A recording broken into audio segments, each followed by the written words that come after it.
Just one K. No, we're changing. We want a double K. I want a combination K too, okay? Well, no, the whole idea was that clutch was K and then combination C, so KC.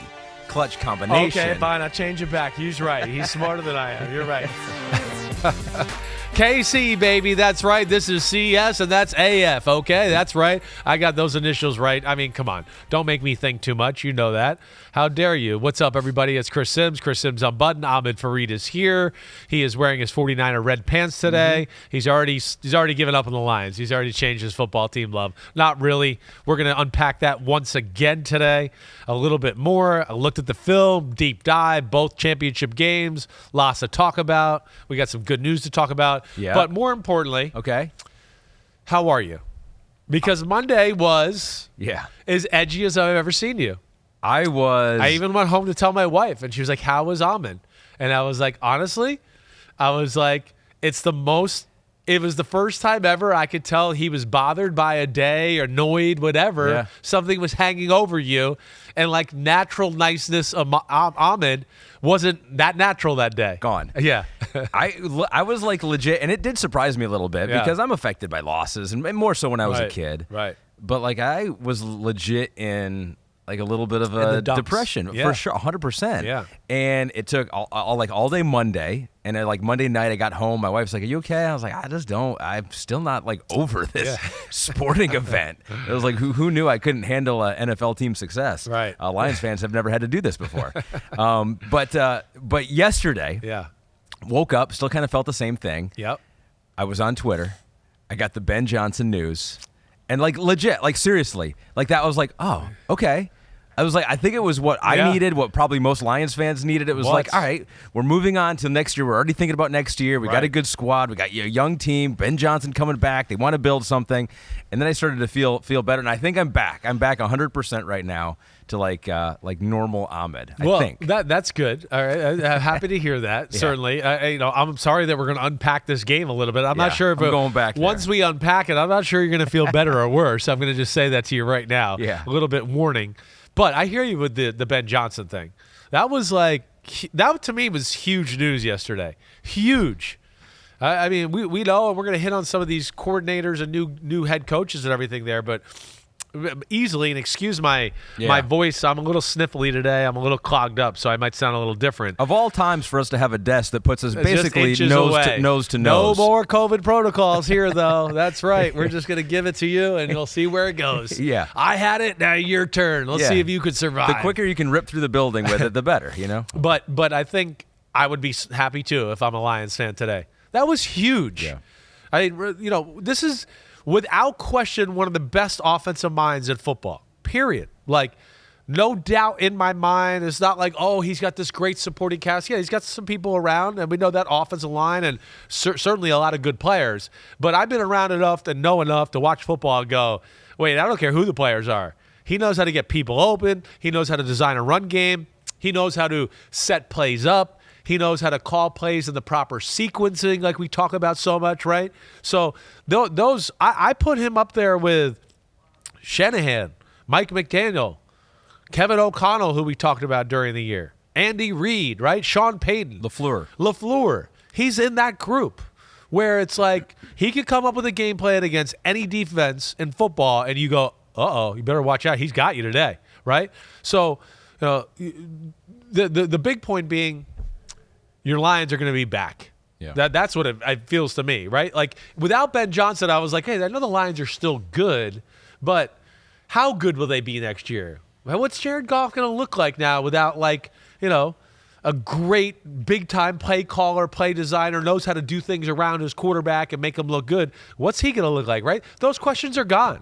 Now you are for sure still one of the NFC powers, right? And I know you were there anyways, but like in the upper echelon, elite powers of the NFC. So from that standpoint, it's amazing for the Lions. You should feel happy. And I'm glad you got a little silver lining of the week. It was nice. It was a silver lining. And I think what he does well is that he's not stubborn. He knows what he does well. Right. He knows what his players do well, and it seems like he's flexible with that, right? It's like do what works, do what is the Amon-Ra St. Brown, whatever's best for him, we'll do that. Whatever's best for Gibbs, we'll do that. You definitely have defined roles, right? Where he knows like, oh, it's Brock Wright. He's going to block tight end. He's going to block. Every now and then we'll throw him a ball here and there when the team's not ready for it. Laporta will be the guy. Jameson Williams is the guy that's going to go deep. Reynolds is going to do a little of everything, right? So, yes, he understands players, their skill sets, how to use them, and what's the best way to get the most out of them, let alone the offensive line. And listen, that too with the with the Ben Johnson thing, that is huge also because that's a big blow to the Washington Commanders. It really is. The Commanders, where they are, sitting pretty for a top quarterback in the draft, right? He's the guy that comes in and goes, wait, no, we're good with Sam Howell, and let's use this on other stuff. Or he's, hey, I know who to pick for my offense, and let's get this thing rolling. And as we know, offensive coordinators, guys that can develop quarterbacks, turn them around, whatever, that is the it thing right now in coaching. And I think the Commanders, and I think everybody around football, and I said this today to Florio on PFT, agents, coaches, everybody, I think felt like Ben Johnson of the Commanders was going to happen. Ben Johnson is a real coach. He's not a political adversary. He's not calling around, right? He reminds me a lot of Shanahan, where he's just like, I just want to be locked in a room and come up with a game plan. I don't want to have to call this guy and this agent and this beat writer to try to politic and get the job, right? I don't think he's like that. Let alone, I think he knows he's really good, right? Like Shanahan did when he was in Atlanta.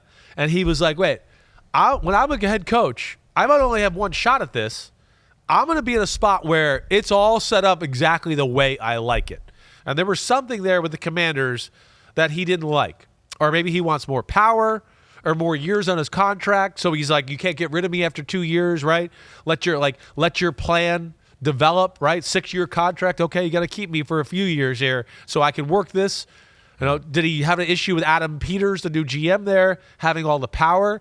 I wonder. I'll get the story eventually, but that was a shocker to me yesterday that he did not take that job and was going back to the Detroit Lions. Like, does he want it in a situation where it, like, slaps him in the face? Like, you'd be dumb not to take this? Does he want it in a situation where he's not having to do that and coach a team too? Because like, if he's sitting at home for a month, maybe it's different, right? And he's got nothing else to think about. Right. Who knows? But Bobby Slowick too. I think it's similar because he's going back to the Houston Texans, right? And he's a Shanahan disciple too, right?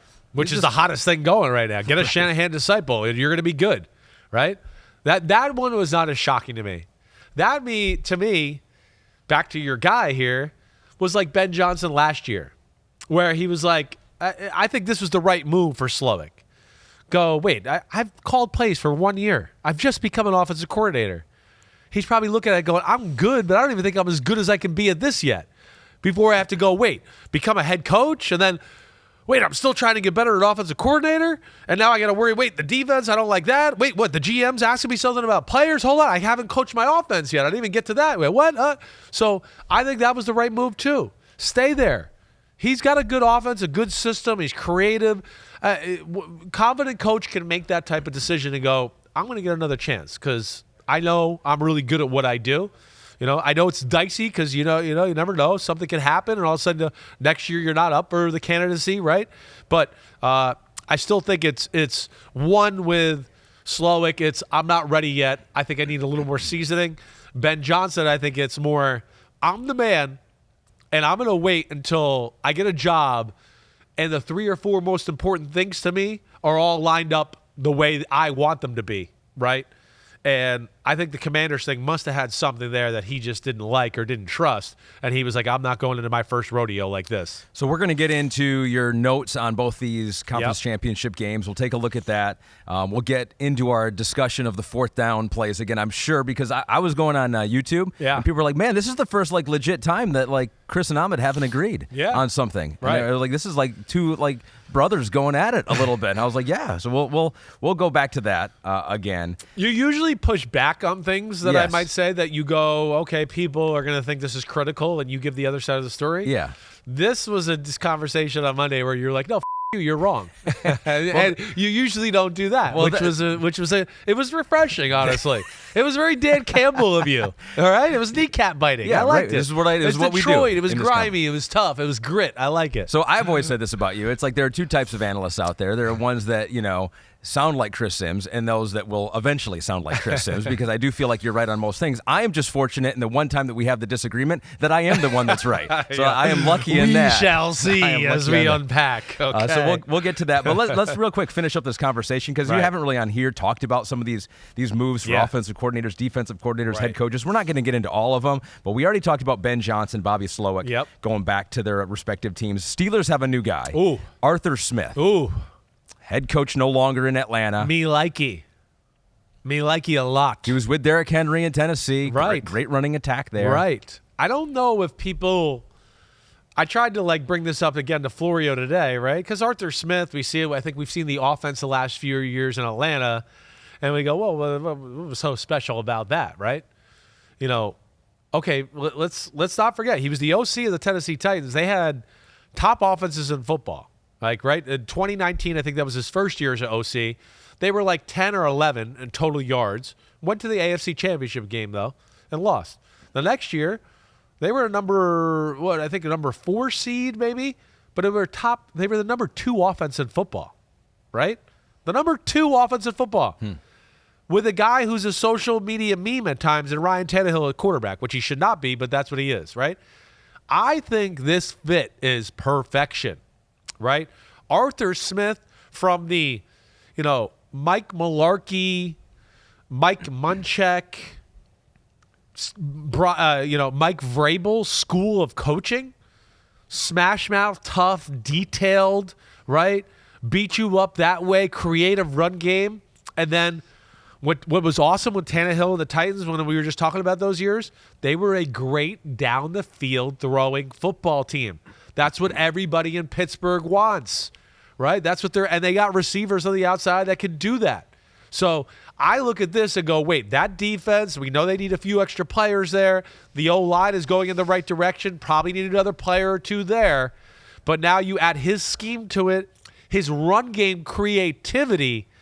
I think it's going to make that a very complete football team and much more dangerous on the offensive side of the ball. I really like it. So Pete notes here that the fantasy football community hates this move. Oh, of course. Because they've had such high hopes for Bijan Robinson, Kyle Pitts, Drake London even, and they feel like none of that materialized. Yes. And so his most recent stop was a disappointment for the offense. Yeah, well, I get that. One, I think, hey, Pitts and London are real good players, but I think maybe a little overvalued in the fantasy world or the fan world right now.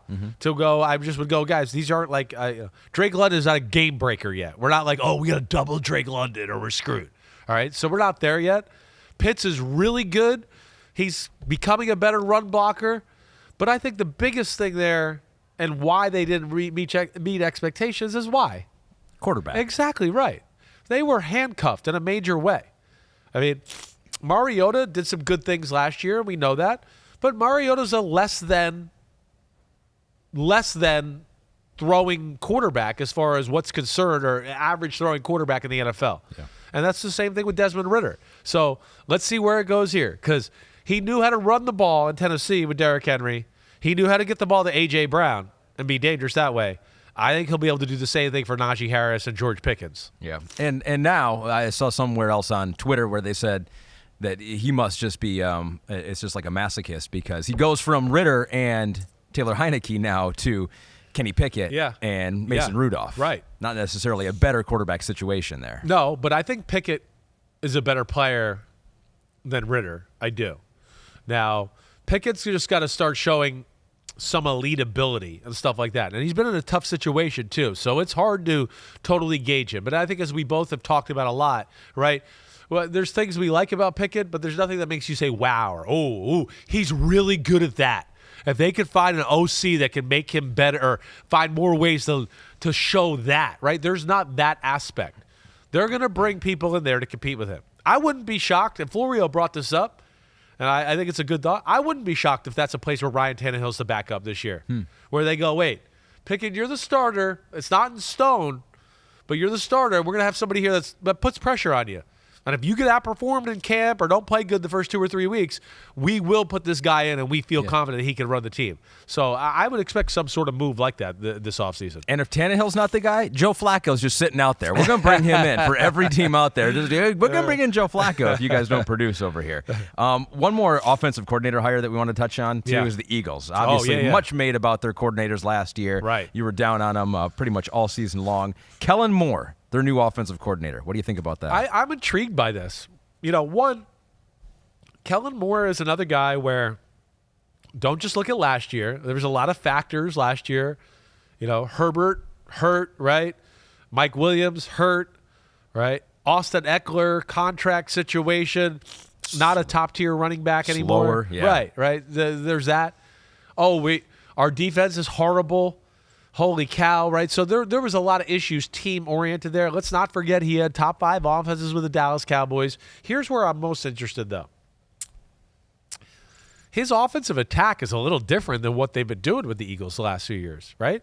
The Eagles have been spread, read option, RPOs, quarterback design run, run the ball. Oh, you're playing man-to-man, aggressive throw, one-on-one downfield, right? That's who they are. Kellen Moore, they do it a little bit. He does it a little more through the traditional offense. Drop back pass game, shotgun, get underneath the center, run the ball a little bit.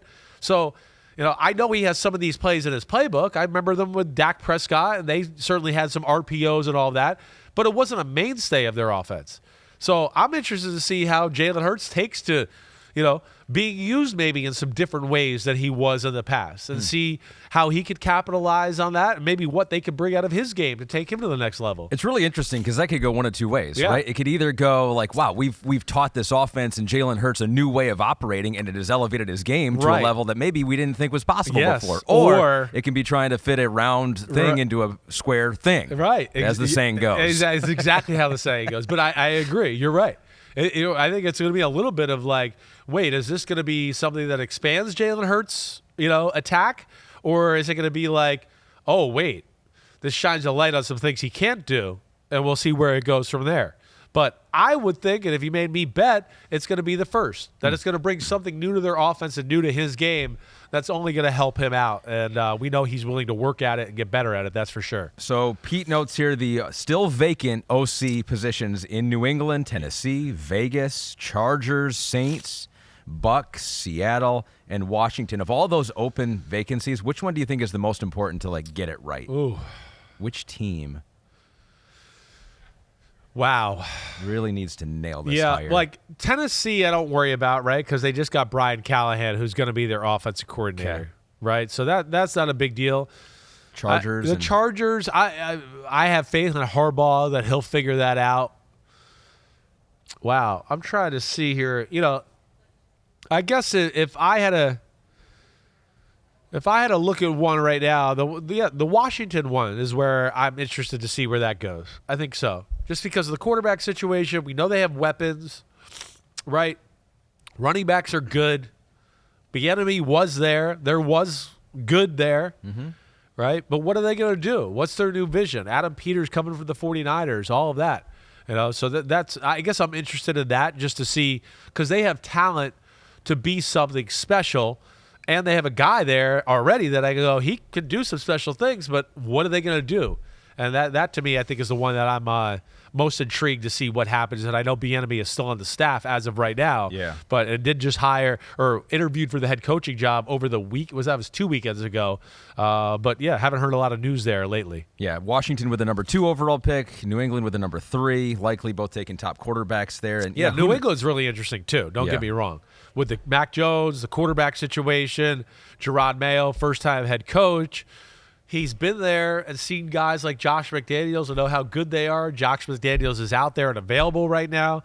But is that too close to the Bill Belichick school of thought? He doesn't want to hear that. So, yeah, I'm intrigued to see what Gerard Mayo does with this one too. Yeah, and which offensive coordinator in Washington can work with Bill Belichick, because he will end up there. We all know that. Wait, is he just not going to get a job, Bill Belichick? He's not going to get a job.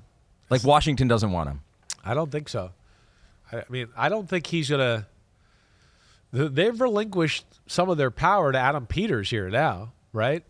Bill And he wants to be. Bill wants to not answer to anybody. Do you think this is what it is? And this is what I've been thinking. Like, there are enough owners out there that want it to be like their team. They don't want to defer to a giant figurehead like Bill Belichick. They have a hard time. And there are enough GMs out there that also don't want that situation of deferring to Bill Belichick. I think that's exactly right. Right. It'd take a special situation. I know people will like, Philly, right? Philly, maybe that'd be one place where, if they did fire Sirianni, he'd go, okay, Howie knows how to build a team. I know that. I could coach these guys. Okay, it's good. It's all in place. Their system has already proven itself to me, so I don't need to interject. But I think a lot of these teams and organizations, he's going to go, wait, your shit hasn't worked in 20 years. And now I'm supposed to just trust that the shit that you did behind the scene that didn't work is going to work for me? He's going, no, I'd like to get my thoughts into that department there. Your scouting isn't that good. Your team build, whatever. And I think that is definitely an issue. And, him and Vrabel, I feel like are in a similar situation where I don't think either one. Vrabel, to me, in a lot of ways, is even the hotter coaching candidate. Because you're talking about 10 years you could still be the head coach. He's young. He's in his prime, right? That, to me, is another one that's shocking. But I think a lot of the same way, he had a GM that was not adequate for him, to start his time in Tennessee, right? And Robinson, John Robinson. And then he obviously butted heads. Everybody in football thinks he butted heads with Rand Carthon.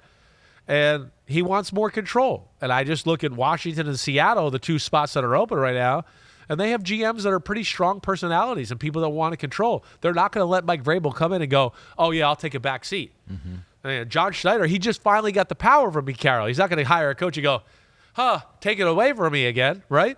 So, it feels like those two will be sitting out the year. And it is the two jobs left, Commanders and Seahawks, because every other head coaching job has been filled. A couple that you wanted to touch on here. You did touch on Brian Callahan with the Titans, right? The guy replacing Mike Vrabel. It's really cool. Here's my thought with Callahan. He's never called plays, right? So I'm interested to see how that goes.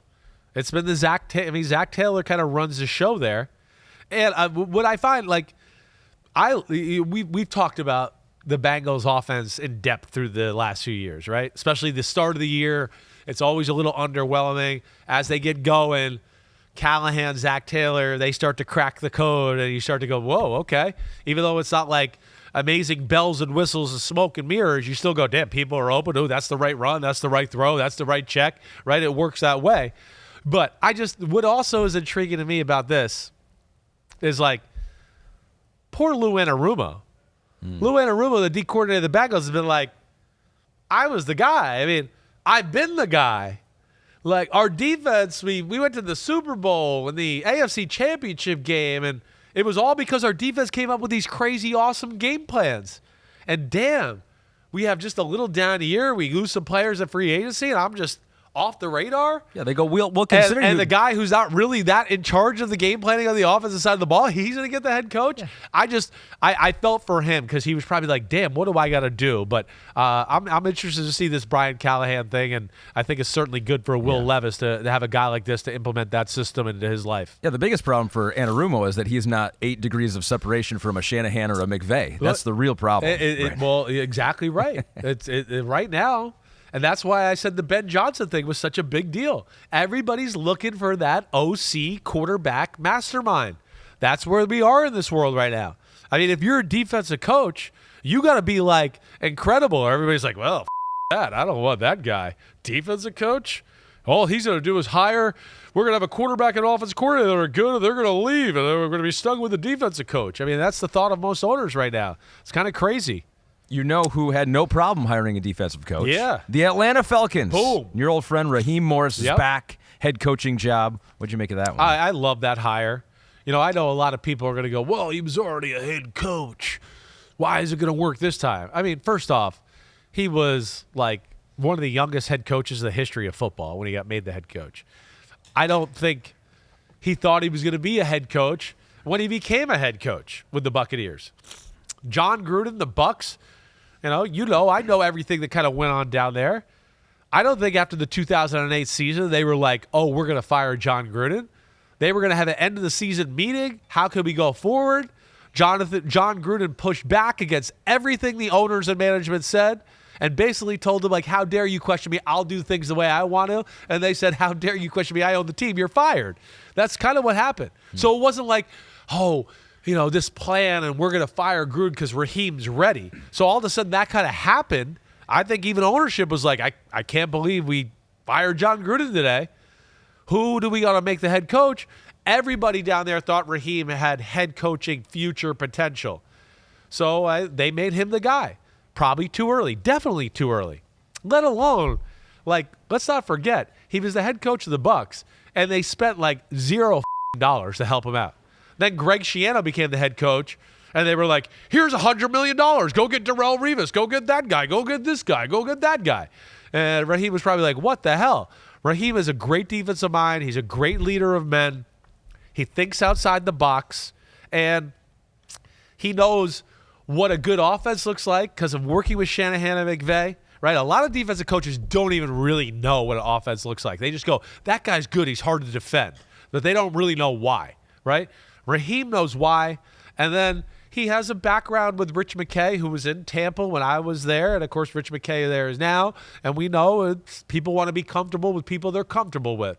So that's the reason he's there, but he is an awesome, awesome leader, and I'm pumped for Raheem Morris. And he'll pair up with Zach Robinson, who they hired as their offensive coordinator, the Falcons. From the McVay staff, right? The McVay staff, and at one point I think was a Pro Football Focus play grader. I think you're Am right. I right on that, I Pete? think he might have been. Was. You're right. Yeah. You're right. Oklahoma State quarterback back in the day, right? And now we'll see.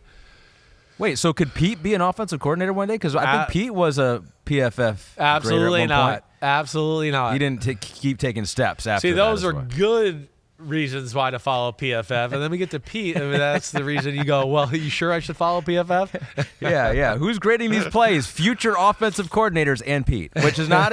That's still Pete still knows what he's talking about. Yeah, when Chris becomes GM, he'll be the OC. He's already applying for that job. It. One defensive coordinator to talk about here, and we talked about the Eagles on the offensive side with Kellen Moore. Yep. Vic Fangio should shore things up for them on the defensive side. Definitely, 100%. This is where he wanted to be. He's a Pennsylvania guy. He wanted to be the Eagles defensive coordinator last year. Gannon said he was staying. He went to Miami. So, not shocked at all. When I saw the news on Thursday, Vic Fangio and the Dolphins parting ways, right? I just went, well, let me check my watch. The next 12 hours, they're going to say he's the new D coordinator of the Eagles. So I think everybody saw that coming. I think more or less that was a little bit more of a, they didn't fire him. He went down there and said, hey, I'd like to leave. I don't want to live here. I don't want to be here. I want to go back to Philly. My family's there. Do that. And that's where we have him. They go, cool, just as long as you don't coach the Eagles. Yeah, like, that's fine. And the next day, oops, damn, sorry about he's that. on the Eagles, and he's got a lot of talent to play with. Should have got it in writing. Still vacant in the defensive coordinator position is the Dolphins now with Fangio gone. Washington, Green Bay, the Rams, Seattle, and your New York Giants. Wink is gone. This is a big hire for Brian Daboll. Big. In a big year for him. Because it was a firing more because of personal issues than football field issues. We all know that. He basically fired Wink's best mates, best guys, best support system, and put him in a spot where it's like, oh, yeah, you want to leave now? And he was like, yeah, I guess so. I do. If you're going to force assistants down my throat and do all that, I don't have any doubt he's going to be the coordinator of one of these teams. I wouldn't be shocked if it was the Miami Dolphins when it's all said and done. He's one of the best defensive minds in football. So, yeah, we'll see where that goes. But, yeah, we got Washington. You got to figure out who the head coach is. Green Bay, certainly going to be interesting to see what goes on there. The Rams, without Raheem, yeah, there's definitely some movement and some big-time hires that still got to come about here in the next few weeks. Will be interesting. It will all be tracked on Pro Football Talk, and we'll also talk about it here on Unbuttoned. Let's get into your notebook, your deep dives into both conference championship games, because we reacted to it. You saw them on TV. You didn't dive into the film on either one of them. We're going to save the Lions and the 49ers for later because it's going to get intense. We're going to get mad at each other, and then it's hard to complete a pod after you've done that. Right. So we'll start with the AFC Championship. The Chiefs beat the Ravens, of course. You all know this. You saw the game. But I think the main question, I said this to Pete, I think the main question of everything, when you looked at the film, what happened with the Ravens? Were they stupidly not running, changing their game plan? Was there a reason why they were not doing it? Was it As Graham Taylor says, damn okay Steve Spagnuolo, what specifically did they do to slow down Baltimore's offense? Felt like the Ravens got close to getting it rolling at times, but just couldn't, and is Spags versus Shanahan the best offensive versus defensive coaching matchup in the league? We'll get to that as we break down the Super Bowl, but in your deep dive, what became apparent to you about what happened on that side of the ball? I mean, you're right, Graham Taylor. Well, of course it's Steve Spagnuolo. What he did, the defensive game plan, all of that. He called the bluff on the Ravens. A little bit what we said on Monday. He called the bluff. I wasn't wrong as far as that as watching on TV. He went, we're going to crowd the line of scrimmage. We're going to scare you with numbers in the pass game. In the run game. We're in this era of, if they have one more guy than we do, we're not going to run the ball, and which I think is stupid. The really good running football teams don't care about that, and that scared the Ravens out of running the ball. Definitely, it's this is the world we're in. Oh wait, there's one guy unblocked. We have to throw it now. We have to throw it. Like, how did Emmitt Smith ever get a yard? Do you think your Lions didn't outnumber Christian McCaffrey in the run game a few times the other night? Of course. Yeah. Right. It's stupid. A good coach can go, wait, they have one more guy than us. We can figure out how to block to leave the one guy that we can't block the farthest away from the football. It's not that complicated, right? And that to me is where, yes, they dropped the ball. I don't understand it. And then failed to recognize, not only were they bluffed out of what was, I think one of their biggest advantages, but also I think misevaluated their own talent and what the Chiefs' defense is and where they had an advantage there. That's where I think it's shocking. But the whole game plan, and you saw in my notes, was just about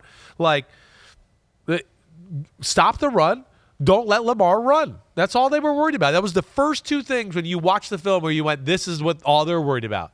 5 or 6 people blitz, so he has no lanes to scramble and run and make magic. 5 or 6 people at the line of scrimmage all the time, people in the box to go, oh, damn, our numbers aren't right. Check to the pass or throw the RPO or whatever, right? And that led to incredible amounts of time without a run game. And what's crazy is we went into the game talking about, I think quarterback design run will be one of the things that's an advantage for them. They break out a 40-yard run with a quarterback design run and then never do it again. And then the next play, guess what happened? The box was loaded by Chief defenders. They ran the ball up the middle with Gus Edwards for 15 yards. And they don't even go back to it. Like, why? What are we doing? So here we do. If you're watching on YouTube or Peacock, this is what we do. Pete has outlined these plays. This is the Gus Edwards 15-yard run. Yes, after the long fourth down conversion from Lamar. We have 7 guys blocking. We have 8 Chiefs defenders. Well, you can't do it. You better throw it. There's one guy unblocked. What are you going to do? Oh, that's right. You have Lamar Jackson, so the backside guy is never going to be involved in the run game as long as he runs his fake after he hands it off. And now the numbers are even. Look at this. Look at this hole. Look at that hole. There's nobody that touches him until the safety, or it was McDuffie or the safety, I can't remember who it is at the top of the screen, who makes a tackle. 15 yards up the middle, run defense, in your face, huge hole. Inexcusable. I don't understand the thought process at all, and they never did anything and never stayed patient enough with it to where it would have backed Kansas City off as far as, wait, we can't keep blitzing like this. We can't keep doing this. They're going to gash us. And it never really made them change, and it is, for a Baltimore Raven team, it's inexcusable. It really is. A couple theories from our homies. Greatness Call says, with an untrained eye, it seemed like Lamar Jackson and Todd Monken were not on the same page. Interested in your what the F happened, but seems like no runs were called because Todd thought it was the pass play failed, or if the pass play failed, Lamar would just take off. Then it's like Monken called tendency breakers, but Lamar didn't trust it. Did you feel like there was any of that going on in your reading of it? I didn't. I felt like more it was just like they were like a little bit into Lamar, Monken. We got these weapons. We're going to throw the ball. How dare they play man-to-man on us like this? We're going to show them. Instead of just going, wait, they're pretty good there. Do we really want to roll the dice all the time? D-tackle, our guards, our line. That's the advantage there.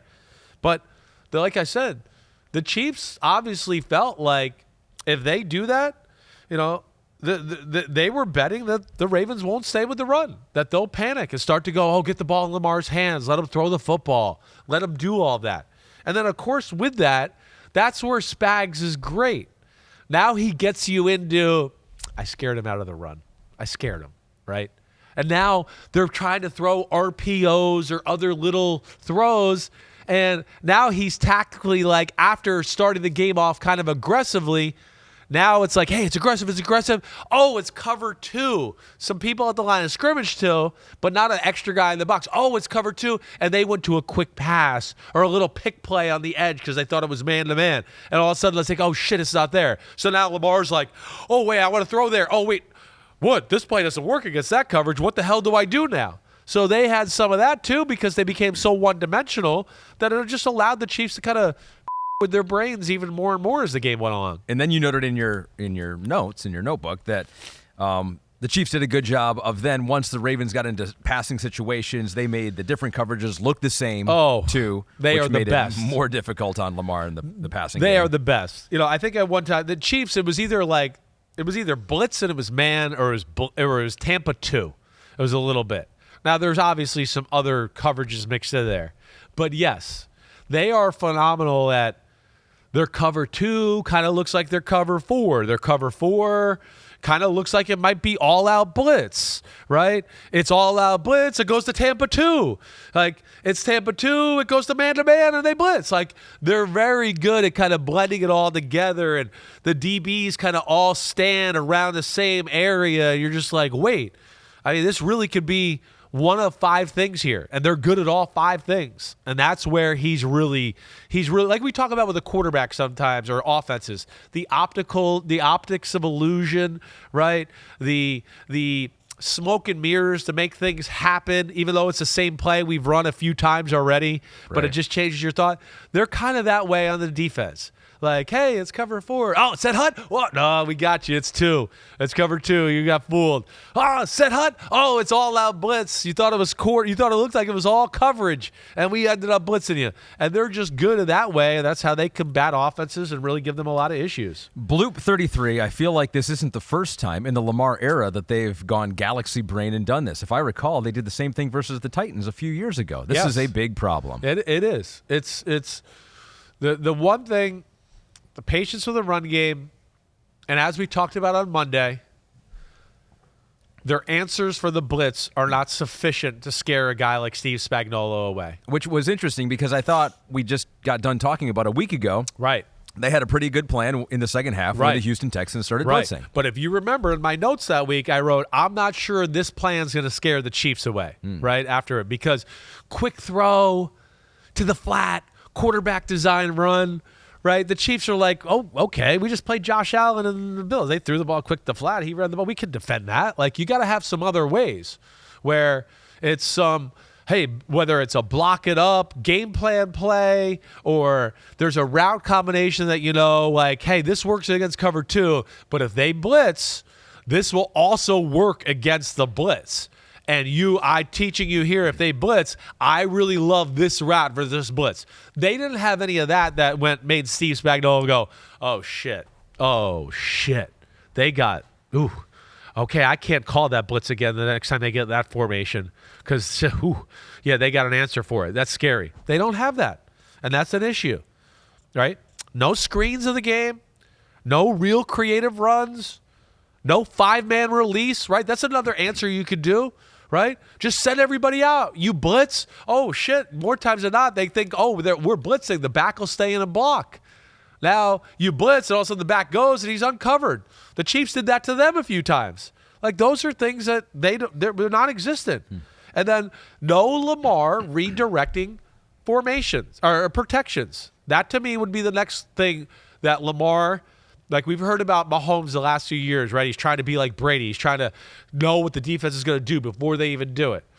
And we've seen the last 2 years, he's a general. He's like Peyton or Brady at the line of scrimmage now, right? It's 55, Mike, even. He does all this stuff we talk about. That's the next phase for Lamar. Lamar, I can still tell when it's blitz, he's relying on the center to make the calls, right? And if there's one aspect I think he gets better at this year offseason, it's, hey, screw the center. I'm going to tell you where to go and protect it. And now I'm going to know exactly who makes me hot or where I got to throw the ball. And that, I think, will make him a much more dangerous quarterback in totality. So let's get into Lamar here Yeah. and the game that he had. Obviously, some glaring mistakes in this game, the interception at the end for sure. But there was also the strip sack. Yes. And you were looking at that with your pen ready to write it down. What happened here? How they get through? Right. But something else became clear to you during that play. There's so many plays in the game where you go, oh, I mean, Zay Flowers fumble, whatever. There's a plays where you just go, oh my gosh, if they make this play here, this game's going to be different. So here we are, second quarter, right? Now, this is where it also became an issue, and don't show anything yet, Pete, but because they don't really have a blitz plan and they were being fooled with so much, their only answer was really like, let's keep the tight end in, let's keep the running back in and block, right? But what happened, and what I was telling you, is Spags started to go, if that's their only answer, okay, like I'm going to blitz, but every now and then I know they're going to think I'm going to blitz, and I'm going to drop out, and now they're going to have 8 guys blocking, and I'm going to have everybody in coverage, and you're going to have 3 guys downfield. So they got them like that a number of times here, but this is a time here where let it play out. He's got Zay Flowers in motion. He's in the shotgun. He's got Gus Edwards to the right? They do keep the tight end to block.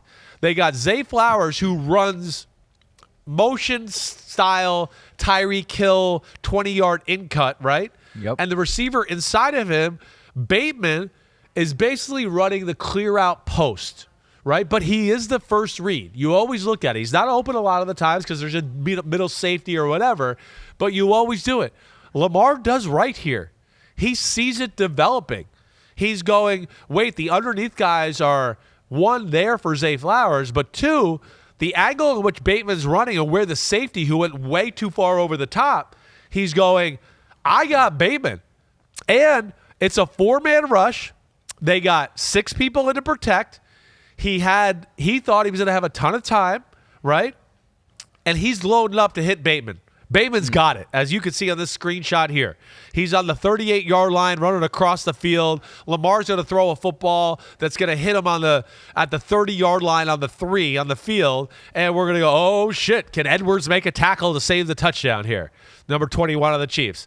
But as he's getting ready to throw it, Charles Omenihu around the edge, strip sack, and big play of the game. Left points on the board, or possibly points on the board for the Baltimore Ravens. Full credit to the Chiefs for getting through on that, Definitely. being outnumbered in that situation. Right. So that was a missed opportunity that became apparent on the film. There was one play that I loved watching in real time, and it's one of the best plays of the playoffs so far, is Lamar Jackson catching the 13-yard pass from Lamar Jackson. It's another one. That was awesome. But at the same time, when you watch that back, you were like, dang, this is another huge play opportunity. Huge play. Great job by, I can't remember who it was that tipped the ball, right? They kind of had an uncovered, they blitzed. They took a chance. They had an uncovered guy in the flat, but the blitzer knew that. So that's where they're next level too. They're literally like, wait, I know there's a guy uncovered right behind me. Let me get my hands up. Ball gets tipped in the air. Lamar catches it. And this is where on TV they should have showed some better replays. Oh. Because, he was gone. If Drew Tranquil doesn't dive and clip his heel, he is off to the races, gone. Nobody is there. It's going to take L'Jarius Sneed on the other side of the field to run him down at the pylon on the 1-yard line, right? So here it goes. Justin Reed, great job by him, right?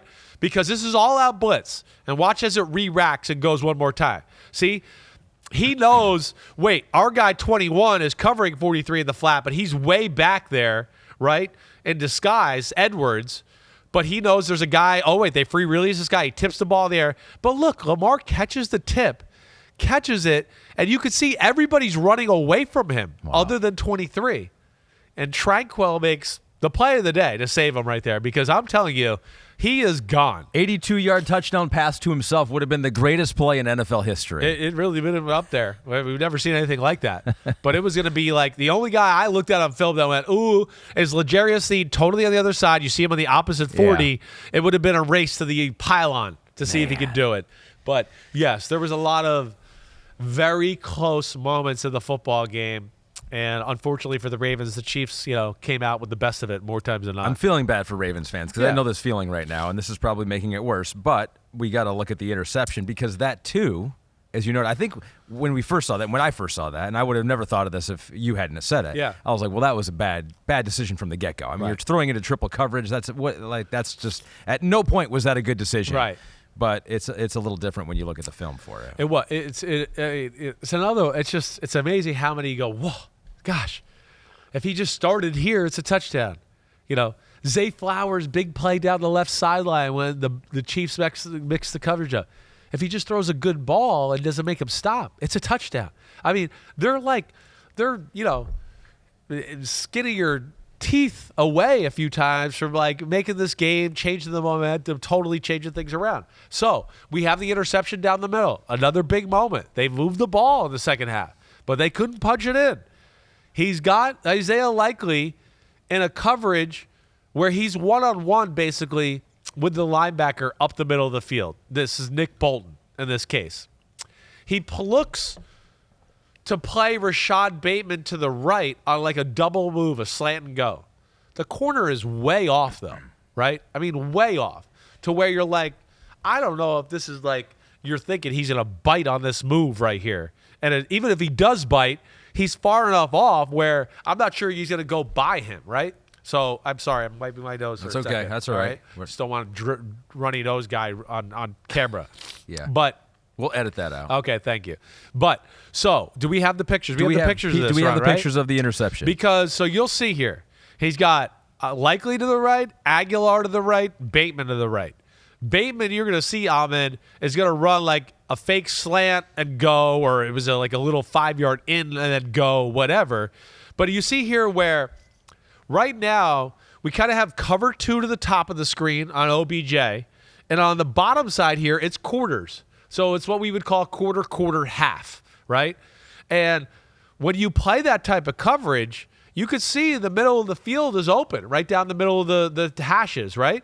And as it's lining up, you could kind of see, wait, is the safety going to take Likely, or is it going to be Nick Bolton, the linebacker, that's going to take Likely? So let's go to the next shot there, Pete. So they get the ball. It's the right play versus the right coverage, right? And as he has it right here, see, right here, he's still looking outside to Bateman, right? He's looking outside to Bateman because he's going, wait, Snead's kind of looking at me. But Snead, as you could see, at the snap was 10 yards off the ball. Right? Here he is. Now Bateman's run 5 yards already, and he's still 5 yards away from him. He's just pumped to him. Likely, I know on this picture you're going to go, wait, he doesn't look that open, right? He's got Bolton by a step. Connor, who was the quarter safety to that side, was kind of flat-footed, and he's looking to help with Aguilar or anything there. But my point is, right now, if Lamar's looking at him, Isaiah Likely is about to clear these guys. He's going to clear them. And you're just going to throw a little banana ball right down the middle, right? He's even, he's leaving, and he's really got kind of a step here, and he's bigger than Connor 27. So go to the next shot, right? So now, here, you can see he's kind of got him beat here, right? Yeah. But the ball should be in the air and almost there already. It's still in Lamar's hand. He hasn't thrown the ball yet. Now Deion Bush, the backside safety, is closing in. Connor, who's faster, has made up ground, right? So, again, if he was looking there from the start, you go, oh, he's got him by a step. It's a big tight end. He's going to throw it up high over the middle, and boom, it's going to be a touchdown. But instead, I'm not embellishing this. It's almost 3 seconds late. It's like he looked to the right, he pumped, and then he went back down the middle late. Everybody's heard that phrase, right? You never go back down the middle late, right? This was way late for a guy like Lamar. And, of course, triple coverage, like you said, is what it looks like on TV when it wasn't actually triple coverage. But when you take that long and you stare a guy down like that long, it's going to be, look covered, but it's ultimately done. Pete says your fans were blaming Isaiah Likely for throwing his hand up when he was not really open. But as you just showed, he actually was. He was open earlier than Lamar threw it. So Lamar threw the iPad after because he's looking at it. You saw him on the sideline because he's looking at it and go, damn, why didn't I just go there from the get-go? That's why he threw it. Because if he gets the ball, takes 3 steps and throws it, it's going to be a touchdown. But instead, he got the ball, took 3 steps, looked to the right, pump faked, gave it one more look to the right to make sure the corner didn't bite, then went back to the middle of the field, and that's a no-no at the quarterback position. So grade the game for Lamar overall. B-, B, right? That's kind of where I would look at it. It wasn't a bad game. You're certainly not blaming Lamar Jackson. There are a few throws where you'd go, oh, that's Lamar. He should hit that. There was a few times where the blitz, like I said, I don't love the answer of, it's blitz, just throw it up one-on-one. But he had one to Aguilar, one to Odell Beckham Jr., where you go, damn, you're Lamar, and they're open. They beat their guy. Like, again, it was one of those plays where you go, if they hit one of those, Spags is going to go, shit, I don't know if I want to blitz anymore and do that, right? There's a 45-yard gain to Aguilar or Odell, and I don't know if I can keep calling that, right? But they didn't, so they just keep calling them. So that's where it stinks for Lamar, right? They didn't coach the best on their side of the ball, maybe outcoached a little bit by the other side of the ball, obviously. Didn't stay with the run game, and then Lamar was not on his A game, right? I mean, you remember he missed a throw to the back in the flat one time. Sure. Could have been a first down. He had another one where he kind of moved and threw the ball to the right. He had a guy for a first down. The ball got away from him and threw it high. So it was not his best day, right? But I don't think they did their best to help him either and make him feel comfortable as well. All right, grade the game for Patrick Mahomes then. A+, 95, 96. I mean, it might not be A+ because there might have been like one play I put in there where I was like, Mahomes should have hit that or whatever. But it was A. It was A caliber. You know my thought. My grades are different. My grades are a little bit more on what was there to be had, not what you did, right? Did you, sometimes people go, did you execute the play? He did. Right. Good job. Right. But it was like, what else could you have done? I go, well, you didn't execute the play to the maximum. There was a guy here where, Mahomes, I'd like you to see you hold that ball. You're smart enough, play enough. He's about to come open, and you checked it down. Why did you do that? You got a guy going across the field for a 30-yard gain, right? That's where I'm a little different. See, Lamar didn't take advantage of all his opportunities. I thought Mahomes maybe had one or two plays where you'd go, I don't think he did. But he's also in the lead, and I think going, I don't need to risk this throw or do that either. So that's where I'm not going to grade it too harshly. He's playing a different game than Lamar was. And Mahomes is unbelievable. Let's go. That's all I can say. Inside the numbers, powered by AWS. Take a closer look at Patrick Mahomes here, too. According to Next Gen Stats, he completed 26 of 28 passes under 10 air yards. In the game, he had 6 yards per attempt, his fifth lowest this season. I thought you didn't like dink and dunk. You hate dink and dunk. I hate it. But when that's all you got on your offense, you got to do it. Like, way to go, Chiefs. Like I think why one of the reasons I'm liking the Chiefs more is the fact that they reevaluated themselves and said, this is what we are, right? This is what we are. For us to win a game this year, this is the best way to do it.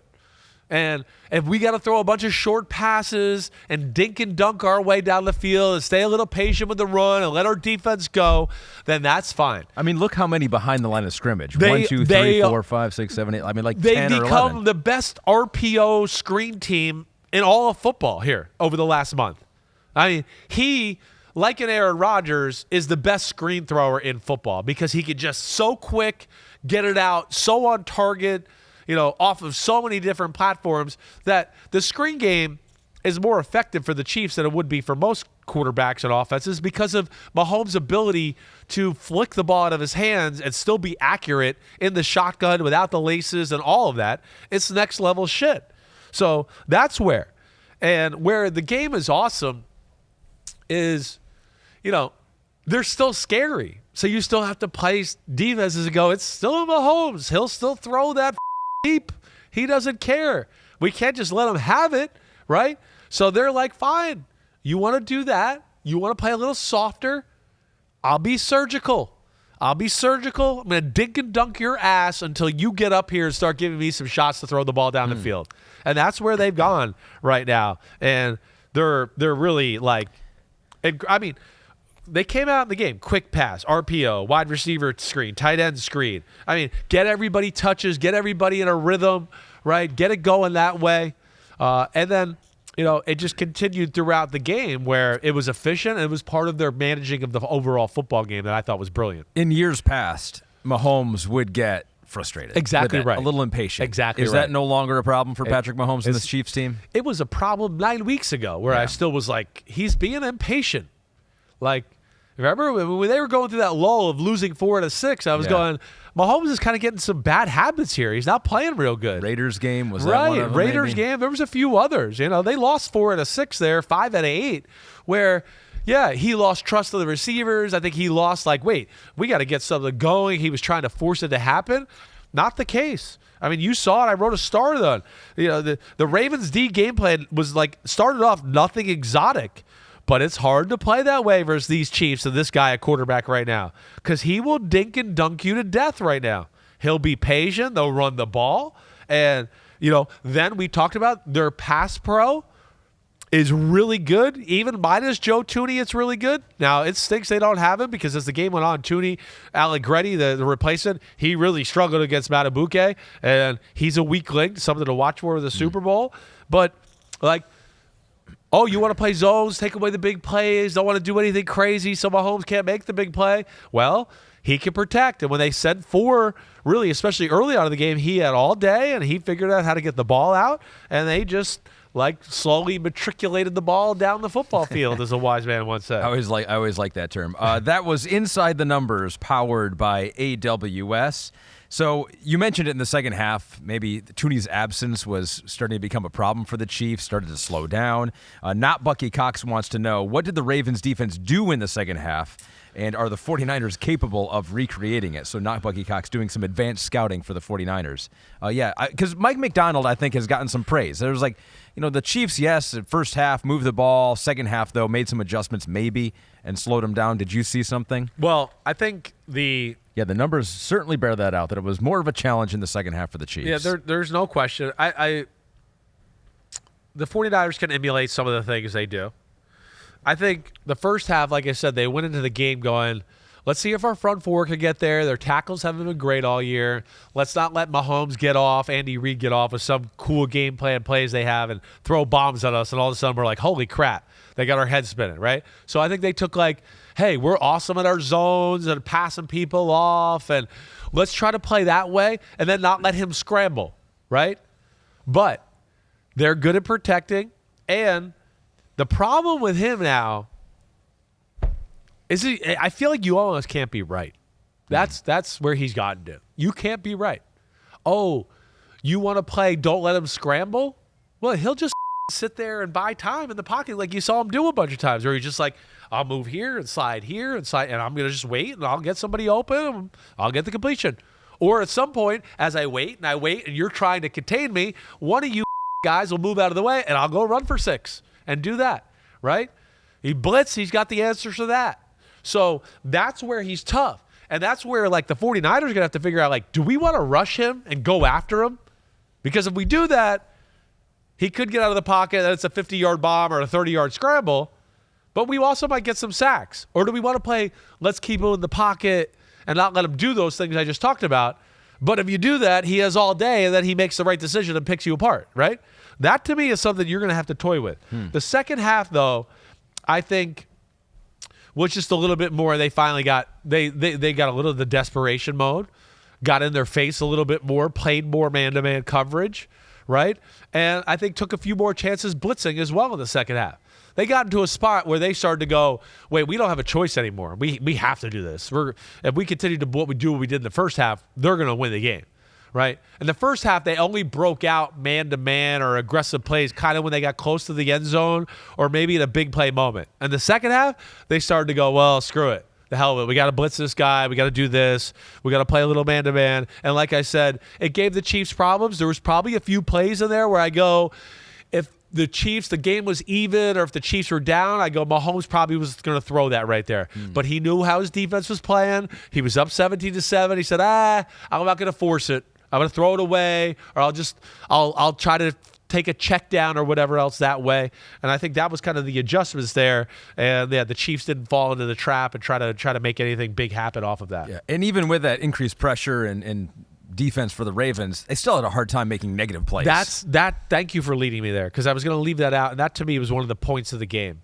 That, the quick throws, his ability at quarterback, his understanding of the moment, his experience, all of that. The Ravens are the kings of negative plays. That's 2nd and 17 now. It's 3rd and 24. Like, that shit never happened the other day. Never. They stayed ahead of the chains. It was like old Patriots. It was like, it's 2nd and 6, it's 3rd and 2, it's 1st down. It's 2nd and 7, it's 3rd and 4, it's 1st down, right? That's kind of how they played. It was a little like that. It was just kind of like, are they better than this team? I don't know, but they're just doing every situation and everything right. And that's where the Chiefs are special this year. So where do the Ravens go from here? Yeah. Because they're done. They're thinking about how to fix it. They're much like the Dallas Cowboys now. It's a bad spot to be in. I feel like you're like a good team, but like the regular season no longer means anything. Right. It's all about what you do in the playoffs. So what do they have to do? They're close, as we know. I think it's only going to get better. Mike McDonald, they lose him, that stinks, right? But I would bet you they have somebody coming up the ranks that's ready to be the guy there. I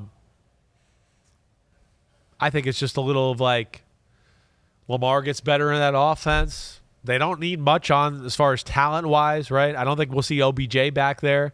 But they got Bateman, Zay Flowers, and Aguilar. That's a good 3. I mean, you think with a better game plan offensively, they win this game. Yeah, I do. Or definitely it's like way closer, and they put the Chiefs into like having to be more aggressive on the offensive side of the ball and change the dynamics of the game totally. Like Mahomes will have to make a play. Mahomes going to have to do it, right? Yeah. Which also could lead to the Ravens strip sack fumble or an interception, right? So who knows where it goes.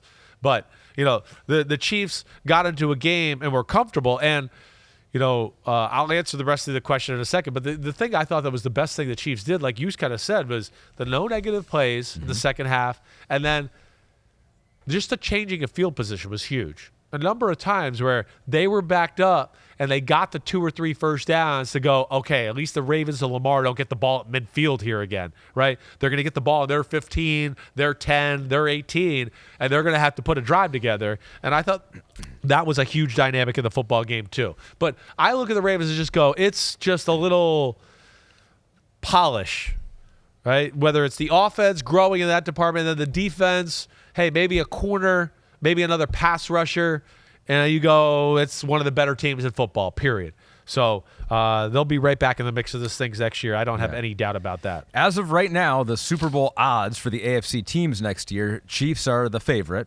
at plus 750, but Baltimore right now currently the second best odds at plus 900, or not Buffalo, Baltimore. Yeah, Baltimore. And then Buffalo. Right. And then Cincinnati, Miami, and Houston. So yep. I want to hit on like one other aspect too. One more thing. My family, Columbo has come up in my house for some reason.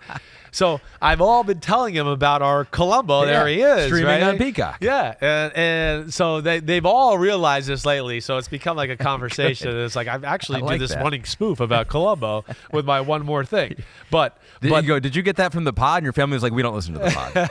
They don't. They really don't. It's kind of funny, actually. They'll see some things on social media. That's about it. But where was I going to go? Oh, no. Oh, I got you with one more thing. Because, yeah, you want to play aggressive against them, right? I'm sure the Ravens were like, let's play man, let's blitz. What we did in the first half doesn't work, right? But at the same time, like we talk about, like you want to get the defense to change or you have to do something to scare them a little bit. See, the Ravens wanted to play man-to-man and blitz a little in the second half, and they definitely did more of that. That was part of the reason they slowed them down. And then also, like I said, the Chiefs were conservative. Mm-hmm. But, like, every now and then, the Chiefs would throw a play out there, a man-to-man beater, and I'm sure Mike McDonald was like, oh, shit, if they call man, that was close. That could have been a big play right there. If that guy broke that tackle, that was a touchdown. Or if Mahomes got that ball a little more accurate, that was there was that. So that, again, when you show proper answers, back to my point, the defensive coordinator goes, I can't do this every play. They got answers. This is Mahomes and Reed, right? So they had enough answers against when it became like, oh, we're expecting man, to where even though Mike McDonald probably wanted to do it a lot more, he was like, I can't.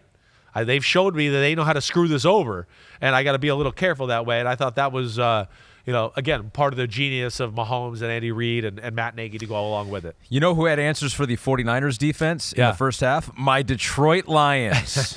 So let's switch gears over to the NFC Championship game. If there's anything else in the notes that we want to bring up, we can bring it up next week, too, with either of these teams. And I think the Chiefs for sure want some of these things that applied in that game and could apply going forward. But let's flip gears now to the 49ers coming back and beating my Detroit Lions. My depression has subsided. I feel a whole lot better right now. Ben Johnson's coming back. We got a good team for next year. Well, like a good friend, I'm here to make you feel worse, okay? I'm already going to feel bad because I've read your notes. Yes, and I know. Like, part of me feels good, too. I know. Because, like, man, the Lions were in an NFC Championship game and didn't get just blown off the field. They, like, deserved to be in there and probably should have won if things would have gone their way. Let's start with a good half. It's crazy.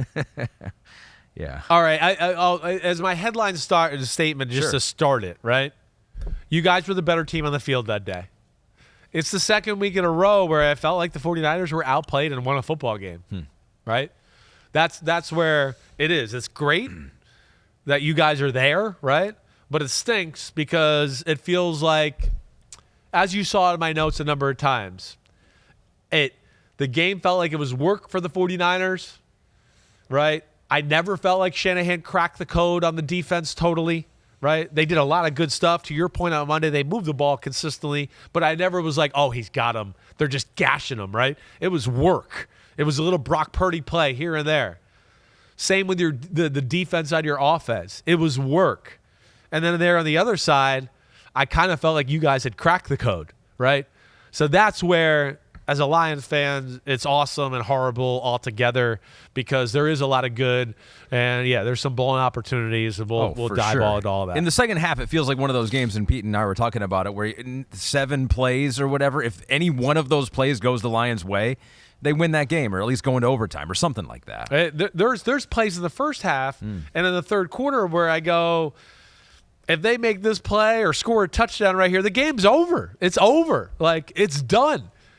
Okay? And that's where it's gonna hurt the Lions for a while because they gave their best shot and outplayed them, coached right up there with them, had great ideas, and gave the 49ers all they could handle. So Lions offense, let's start with what they did that made life so difficult for the 49ers and what maybe Patrick Mahomes and the Chiefs could do that could make life difficult for the 49ers. So first half was awesome. 24 points, 280 total yards, 148 yards rushing in the first half. I think I saw that was the most that Kyle Shanahan led team had given up in the first half. Right. Only 34 rushing yards in the second half, 7 points. Some of that was just drop passes, missed opportunities, a fumble, so you had one less possession there. But from what you saw, let's actually go inside the numbers once again, powered by AWS, to show exactly what they did on the ground here, because I think that's where it started for the Lions. Yes, it did. I'm getting super excited about some of these positive numbers for the Lions. You got David Montgomery, you got Jahmyr Gibbs. Seemed like outside rushes were gashing the 49ers. The Niners knew they were undermanned a little bit up in the middle, right? Hargrave, Armstead, have not killed it this year, right? Especially in the run game department that way. Armstead's been battling through some injuries, all that. Hargrave has not had as good a year as we've seen him have in years past, right? I think they were very worried about being overpowered in the middle. And because of that, they were tackles shooting in. Linebackers were quick to try to be aggressive right downhill. And you guys just went, wait. Instead of like trying to deal with, all of that chaos and mush right there, let's just get out on the edge just a little bit. And now we could get like a guard tackle double team, and the tackle could get out and stop the linebacker from running sideline to sideline. They took a little bit of that approach. And I think the other thing, too, that I loved about it, the 49ers, they more times than not, like, they want to win the run game with their speed. And I don't mean that by sideline to sideline. I mean, like, if you pull a guard, right, their defensive tackles are so good, they'll follow that guard and just be like, I'm so quick, I can actually get in the hole with you and go right down the line and make the tackle with the running back.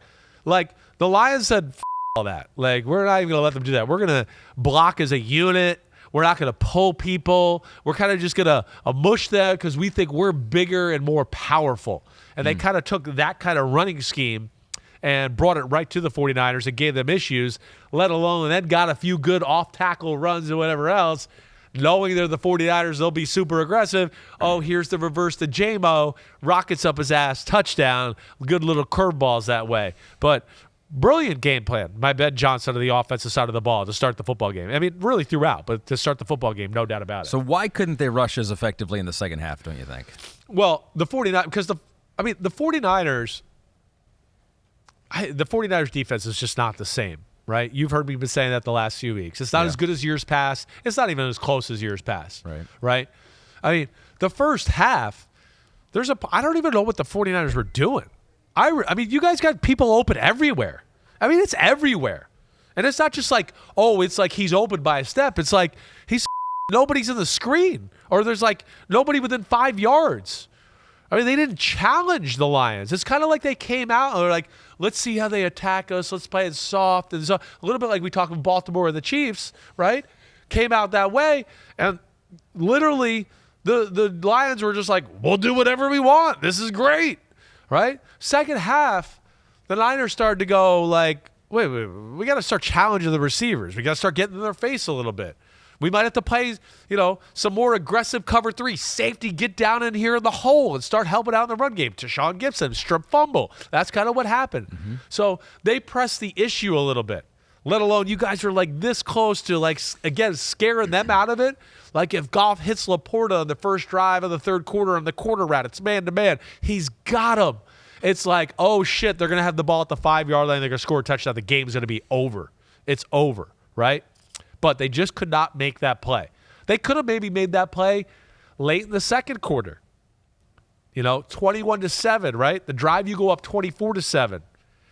Jahmyr Gibbs running down the middle of the field. Yeah.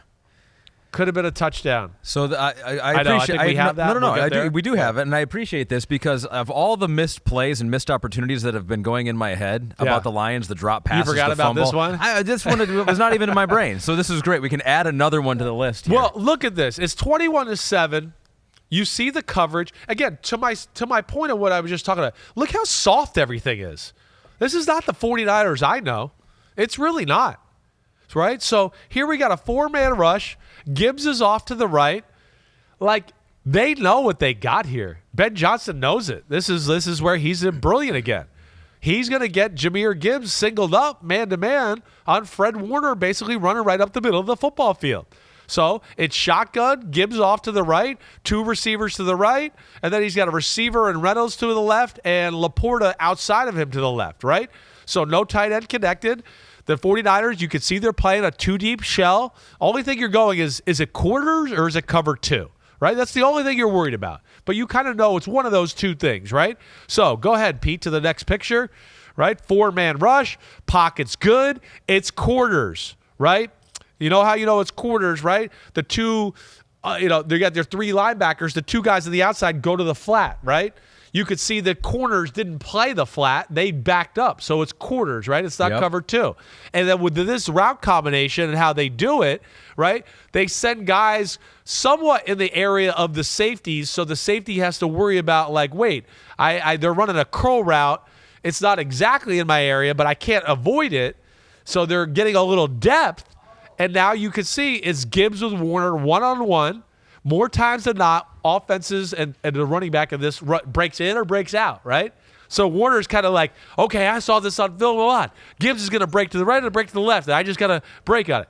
Gibbs gives him the old hit it and runs straight, and it's a touchdown. And Goff has got a little something in his face, so he just has to slide to his left a little bit, and he misses the throw. Go to the next picture, Pete, because as you see here, and this still doesn't even do it justice, but again, this is where, like, still shots. This is wide open in the NFL. And he's wide open to run to the back of the end zone.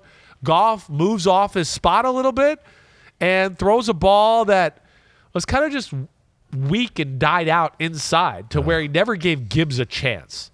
But there was one play certainly where I looked at it and went, holy shit. Like, I was like you. Kind of forgot about that play. Yeah. Because you're just going, damn, they're going to be up 24-7. This is amazing. And you sit there and you go, oh, my gosh, I forgot that one. This should be 28-7 going into the half. Like, and the Niners would be screwed pretty much. But that was a missed opportunity. I'm sure that'll hurt the Lions offense of Jared Goff. And that was Inside the Numbers again, powered by AWS. Thanks for reminding me of another missed opportunity there. I really appreciate that. Do you want to flip over to the other side of the ball, or is there anything else here? Well, let's see. Like I said, we can save the fourth down discussion for after. Well, yeah, we will. Third quarter, like I said, I'm sitting there. I'm going. It feels like the Lions have cracked the code. Yeah. Right. Okay. I talked about Goff missing Laporta. That was another big moment right before the 4th and 2. I hate the 4th and 2 call. Okay, so I guess we'll do it right now. I can't help it. Okay, so I can't help it. All right, so I think, of all the things you say about it. I love Dan Campbell. I want to hang with Dan Campbell. I know Dan Campbell's one of my kind of guys. I know I'd want to work for Dan Campbell if I was going to coach in the NFL. So I just want to make sure I'm very clear about my belief and love for Dan Campbell. Great coaching job this year. Got the team to the Final Four with a subpar defense. Amazing. Everything he's done has been amazing. Except this is the only thing I've questioned about him, and this isn't just Sunday. I've been one to question him why he's been doing this for the last year and a half or so. Yeah. But definitely more than I think others have questioned him is me. And I'm a little old school that way. But yes, I don't like that call, Ahmed. So let me just say that I think one of the mistakes that I would say you're making with Dan Campbell is framing it as he's either just doing it aggressively without thinking about it. I think that's how you've kind of characterized it sometimes. Yeah, this is what we do. This is what we do.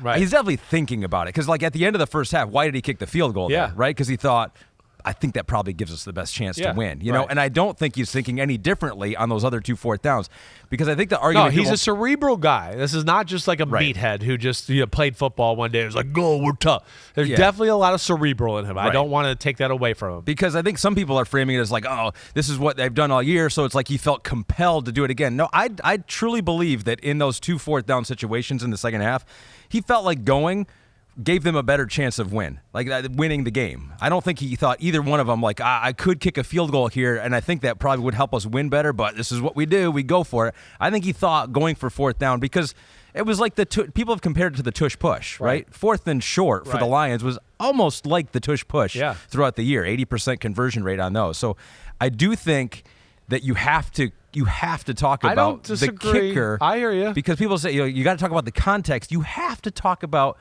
48 yards, 45 yards for Michael Badgley on the practice squad. It's such an overblown talking point. Why? Because it's like he's really first off, he hasn't missed a field goal this year, right? When's the last? I looked this up. When do you think the last time he made These stats are skewed all because of the 2020 season where he was bad in that range, where he missed a bunch that year. Through his career, if you take away the 2020 season, it's really not that bad through that range. Okay. That year was a bad year, and it leads to the numbers being a little misleading. So will he have a job next year in the NFL? I would think so. Nah, I don't know. I don't think he will. Know. I don't follow the kicker thing. Well, but that's I think exactly it. People don't follow the kicker thing, but so he's they just made assume. Big field goals the whole. I mean, every time you needed him this year, he made a field goal. So I looked this up. Right. I mean, he only started kicking week 15. I know. So I looked this up. I was like, when's the last time that he was outdoors on grass with wind, making a field goal of 45 yards or longer? I looked it up. I was like, when was it? November of 2020. November of 2020 is the last time Michael Badgley made a kick. No fans. You're right. When's the last time there were fans in this? Right. That was the last time he made a kick on grass, outdoors, in the wind, in the elements, that long. So I was like, that's got to be a huge part. So this is my defense of Dan Campbell. Yeah. In that situation, right? And you always say this, and I think it's a good point you make. It's like, say it out loud. It's like, I believe in Michael Badgley from 48 more than I believe in my offense. You got to say that out loud. And in that situation, he's like, I'm rolling with this offense. No offense to Michael Badgley, and if we had Justin Tucker, it would probably be a different situation. But a guy who hasn't made kicks like this for us much this year, and outdoors almost never in the last 4 years, I'm rolling with our offense 4th and 2. Yeah. So that's so it's like his gut. I think it was his gut was telling him this gives us the best chance. I'm not relying on Michael Badgley. No, listen. I hear there. I do. I know what you're saying. But at the same time too, yeah. I think it's a little bit of the cherry picking of the stats there. Again, he's been making field goals. But if you're Dan Campbell and you truly believe in, no matter what the stats are, if he believes in his heart, right. I think our offense has a better chance of getting 2 yards than Michael Badgley has of making this 48-yard field goal. You have to go. And if that's you have to go. You can't go, I think that Michael Badgley could miss this, but I'm going to get crushed, and so I'm going to kick it. Like, if you truly believe your offense has a better chance of picking up that first down. I think you have to believe in your team and what you got anyways. He no is matter believing what, in his team, his offense. Yeah, I don't think he is. I think I don't think you are. I think you're trying to take almost the easy way out is what I would say. We're going to go for the win right here because I don't want to have to play this out anymore. I don't want to have to battle it out. I'm going for it here. And that, to me, is not the right approach when you've controlled the football game. You've cracked the code. You've had interceptions on defense. Yeah. You're playing great. You're control. The 49ers on that drive the defenders are shaking their head after plays. Like, we can't stop anything they want. We came out more aggressive, and they're still moving the ball down the field. They're at a point where they're going, it's not our day. They crack the door open for them. But you're assuming. To get them. But you're assuming that he thinks he can make this field goal. Okay, well, you're assuming he can make the 4th and 3, and he didn't. Well, I think that's the true. safer play is to know. kick the field goal. Yes, to go up that third score to continue to keep that pressure on them. But that's what you open the door of momentum. You can't guarantee he's going to make that. I can't guarantee anything. You're going. I guarantee he made every field goal this year. He did. I mean, he's made them all. What else do you want? How much more evidence do you need? Week 15, they made 80% of 4th and 3s throughout the year. They weren't playing the 49ers defense. They were not. It wasn't the NFC Championship game. It wasn't Nick Bosa and all of that, right? I just say that's stay the course. Keep the pressure on That was staying them. the course. No, I don't think it is for that game. I think you have to adjust there. I don't. It's a different animal. With Justin Tucker, yes. With Michael Badgley, who has not kicked a field goal 45 yards outdoors since 2020, I'd roll with Amon-Ra St. Brown, Jahmyr Gibbs, Jared Goff, Sam Laporta. I mean, he didn't. I got to go back and look at these things as far as the outdoor kicks and whatever else. First of all, it wasn't that windy there. Okay, I never heard anyone bring up the wind the whole football game. So that's not a valid point in this one. And hey, he's your field goal kicker. He's been knocking them dead. And if you take 2020 out of the range, okay, in the 40 to 49 area, he's 8 of 10 and he's 19. Let's see, what is he? He's 16 for 19 in 2021. Okay, he's 9 for 11, or let me just add this up. I mean, his numbers are good in 2022. They're perfect in 23, although there's just one of them. Right? So, no, you open the door up for San Francisco to gain confidence, energy, whatever. The game flipped on its head in that moment. On that moment. It did. I won't disagree with you there. So that's where I don't agree with it. And I don't agree with, yes, again, that's where I just will tell you, I think you got them on the ropes. They're doubting themselves. Yeah, but you're assuming he makes, I'm saying, I don't think they assumed they would make that field goal. Okay. So if they don't assume they're going to make that field goal, yes, if you can guarantee me. Why does he not assume it? Why? Because he's made every kick this year so far for him. He made every kick. He doesn't have one inkling to go, he didn't make it when I wanted him to. I mean, he missed 2 extra points, I think, throughout the year. Okay. All right. So, but yeah, I don't. You're controlling the 49ers. You got them on the ropes. You can say get a better kicker. They should have had a better kicker. Like that, I'll give you. Sure. Like that's a huge problem for their team, and that may be where they lost it, is they couldn't trust their kicker in that situation the NFC Championship. He made kicks in the divisional round. He made a kick in the wild card round. So why didn't we just go for it on all of them then? We couldn't guarantee he was going to make it. At the end of the first half, he kicked the field goal. I know. That's right. Okay, and I think that was the right decision, and I think you should have continued to do that. I just don't agree with that process. I think it is a horrible, horrible call. I think if you talk to any coach in football, they're going to sit there and go, man, they opened the door for the 49ers to come back. The door was shut, and they opened it up. And let alone, I can justify the one at the end of the game more, but I still think that's a horrible call too. You were the better team on the field that day. You got to feel it. You got to feel it. And you got to continue to just go, we're going to keep doing what we're doing, and we're not going to give them any inkling, and just continue to apply the pressure and go from there. And that's where it stinks. So I understand your thoughts there, and I understand that's where they got, because this is how they play and they're aggressive. Because they thought it gave them the best chance to win. That's how they did it, and it did throughout the year. And I think the analytics for that fourth and 3 from the 48-yard field goal, it's like if you looked at that, it was like the Lions, if they went for it, had a 38% chance to win. If they attempted the field goal, they had a 38% chance to win. So the analytics were split. It was it was a go or kick. The analytics can't, this is where I'm sick of the analytics. They can't quantify all that. They really can't. No, exactly. They can say it's what just they a gauge. It's a gauge. Exactly right. They can't gauge how down the 49ers are going to be going to the sideline going, damn, we came out aggressive like our coach wanted us to, and we adjusted, and we didn't make any headway. We're down 17 still. And now we got the ball at our own 20-yard line, and we're trying to march down the football field. Or you go out there and you go, hey, we just stopped. They tried to kick a 48-yard field goal. They didn't make it because their kicker sucks, and their coach was right not to, he shouldn't have kicked it. And now we got momentum. We got to stop. Same thing. That's a momentum swing. Any missed field goal. I mean, that's a point you make too, and I don't know that. You've stated you're on the field, you know that feeling. You and feel I'll it. never you know can that. drown in that. But he I feel knows that. He was coached by Sean Payton and Bill Parcells and people that are they wouldn't do that. No, but that's why he goes for it. That's what he said. He said he said he goes for it because Sean Payton would. He saw the defense, and it's when you know you have to go, we got to stop them for 4 plays now. They're not just going to kick field goals. Okay. We got to, but Sean Payton we got to stop on the 3rd down, and now they're demoralized. With a hunch when he had it and all that. This is not the same. First off, I could argue with all your ifs and whats and candies and buts. Ifs. No, yours are ifs and whats. No. You're saying he's definitely making the field goal.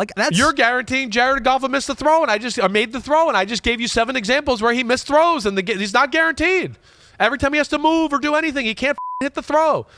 So there's a problem there. Yeah. Right? Yeah, but they cracked the code though. They were rolling. You said that they had so many plays. They cracked the code in a lot of ways. It doesn't mean you just go for it and go. But you can't bank on a drop. If you crack the code, you've cracked the code. It was a bad throw. Definitely. He could have caught it. 100%. He missed a throw the play before for a touchdown. He missed the play at the end of the half for a touchdown. Hey, instead of going with the kicker that's made all the kicks we needed to this year, let's go with the guy who I've seen miss 4 throws in the last 5 minutes that would have put the game away, and let's give it to him one more time.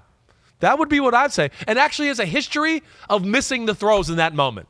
His history is Jared Goff misses throws in that moment. So if you want to play all these ifs, I would go, there's a lot of ifs on the Jared Goff thing where I'd go, I would never trust him to make that play in a big moment, right? He's got one thing. If the pocket's not perfect, so they've been rolling all game. They've been rolling all game, making the plays. But why didn't they go for it before the end of the half too? I mean, how dare he? He screwed the game over there because his gut told him that it was a better chance to win. I don't know. He just thought that it's all over the place. That's what I'm saying. It just seems like we're going by the gut. No, it's not all over the place. Why? Because it's 4th and 3. You should have gone for it. Because you can make the argument if you don't get it. The biggest benefit of going for 4th and 3 at the 3-yard line is that the other team has to go 97 yards. At the end of a first half, you don't get that benefit. So it's a different situation. But you're right. He's not blindly just going every 4th down, not even thinking about it. That one he thought, he weighed it all, and his gut told him. And I think he's coaching with his gut the entire game. Yeah. And I think his gut was telling him both those times, I trust my offense to get 2 yards more than Michael Badgley. Totally with his gut. He's got to get his brain involved a little bit more. That's what I would say. I think his brain is involved. I don't think it is enough there. Well, you know what was invented? Right. To make sure that people's guts were not lying to them? Analytics. Yeah, you just argued for analytics. No, I don't. You did. Yeah, you just said you got to use your brain. And so how do you check it? The analytics said to go for it. How do you check your gut? The analytics said to go for it. That's how do you check your gut? How do you use your brain? If your gut tells you to do something, what do you go to make sure your gut's not lying to you? You go to all the years of football experience and say, I've kicking the shit out of this team. We're outplaying them right now, and the pressure's on them, and they're doubting themselves in the home stadium, and I'm going to keep the pressure on them. I think my kicker's going to miss the kick. We come out and kick, and you guys, even though you're dominating the game, come out with a head down and oh, shit, we didn't get it. And all of a sudden, luck changes, and everything changes from that point on. And yeah, I don't agree with it. And I think the post-mortem, whatever we saw after it, is definitely on Dan Campbell. He ruined the flow of the football game with that decision right there. Yes, you know me. I would have never, ever gone for it. Ruined the flow of the football game by not getting it. By not getting it. Field goal this day and age is like we don't even think about it anymore. It's not even a thought. But now, because we have numbers and stats from 10 years ago. Jake Moody's the better kicker, and this is his home field, and he missed a kick of that in this game. And Shanahan went, wait, I got faith in my guy, and I'm going to kick it again. And he did it the series before. What was it, 4th and what? I don't know, but he kicked the field goal. It was 4th and 7 or something like that. That's a completely different situation. Okay, but still, it didn't make him scared just because he missed it. It's not 4th and 2. Your guy hasn't missed one, so why are you scared? Why? I don't understand. I don't think he'll be on an NFL team next year. I don't know either. I think if you have a kicker, and if you put your NFC Championship hopes to go to the Super Bowl on a 48-yard field goal from a guy who's not even in the league in a year, that I would have a problem with. I don't know. Listen, I don't know about the kicking and where he'll be as a player next year. He's obviously an NFL kicker. He did a good job for you guys this year. He did not miss a field goal, right? So that's what I would say to that. And he was that's our all. backup kicker. And I think you lose all your momentum and control of the football game. And it was the first time all game the 49ers went, whoa, something good happened. Here we go. And the game was never the same from that moment. Sure. And that's where I don't agree with it. I will give you were that. slowly the poor execution choking of them it. out. The poor execution of it turned the game. I 100% agree. So, and then, you have a quarterback with a great pass rush who's not great at moving or making plays off schedule, and he's forced to move just a little, and he doesn't make the great throw. Reynolds, yes, you should have caught it too. I hear you. It's on both of them, right? It's a tough one. I hear you. But, I will never believe in not kicking the field goal. I am a total – What if I was the kicker? What if I am the kicker of the team? That's sure. But, I mean, we've seen – I mean, Badgley hit, 250-plus yarders You for have more this year? faith in Michael Badgley than the Lions did. So I guess. That's just what it is. Guess. I think that is what it does come down to. I don't understand the reasons why not. That would be the reasons I would say not. I mean, that's all I'll say, right? Yeah. And I don't know where – I mean – again, he kicked extra points. He was knocking them through. I know he missed 2 extra points during the year, but there he was. I mean, he's knocking everything through the fucking uprights, the whole playoffs. But if you have more faith in your offense getting 2 than Badgley kicking the 48, I would roll with that offense. Okay. I mean, I guess you're right. I thought I would make more I thought I would make more headway on this discussion. Hey, vote in the comments who won that argument. Vote down below. That. Let's do it. The other thing is too. I do appreciate you going back and forth with me. No problem. Of course, that's what we're here to do, man. It's all good. It's not personal at all. It is a tough decision. I understand that. And it's harder because I don't believe in it. It's like that's right? tough too. It's like I do believe in it. I don't and believe so in that philosophy of football. Yes. I don't. My point to you, as I've said on Monday, I don't know a team that's gone to the Super Bowl yet playing this style of football. Someone said Philadelphia with Doug Peterson. They were roll the dice. They were. That was probably that's a good one. And do they win that game without that mentality? No, maybe not. No, maybe not. You're right. That's a good one. Yeah. That's a good one. They were definitely maybe one of the first ones that broke the mold that way. Right. Definitely. So I don't disagree with you there. Now, they were a really awesome football team that was dominant on both sides of the ball. Yeah. Right. And Doug Peterson's lost a number of games over the last few years doing that same type of stuff where I go, So that's all I'm saying is just to reevaluate that. The other thing I want to hit on with that play going forward on 4th and 2. Yes. This is where, Mahomes is going to run right there. Once Bosa gets around and he has to move and he goes, oh, wait, there's a little lane there and it's only 2 or 3 yards, I'm going to go get the first down.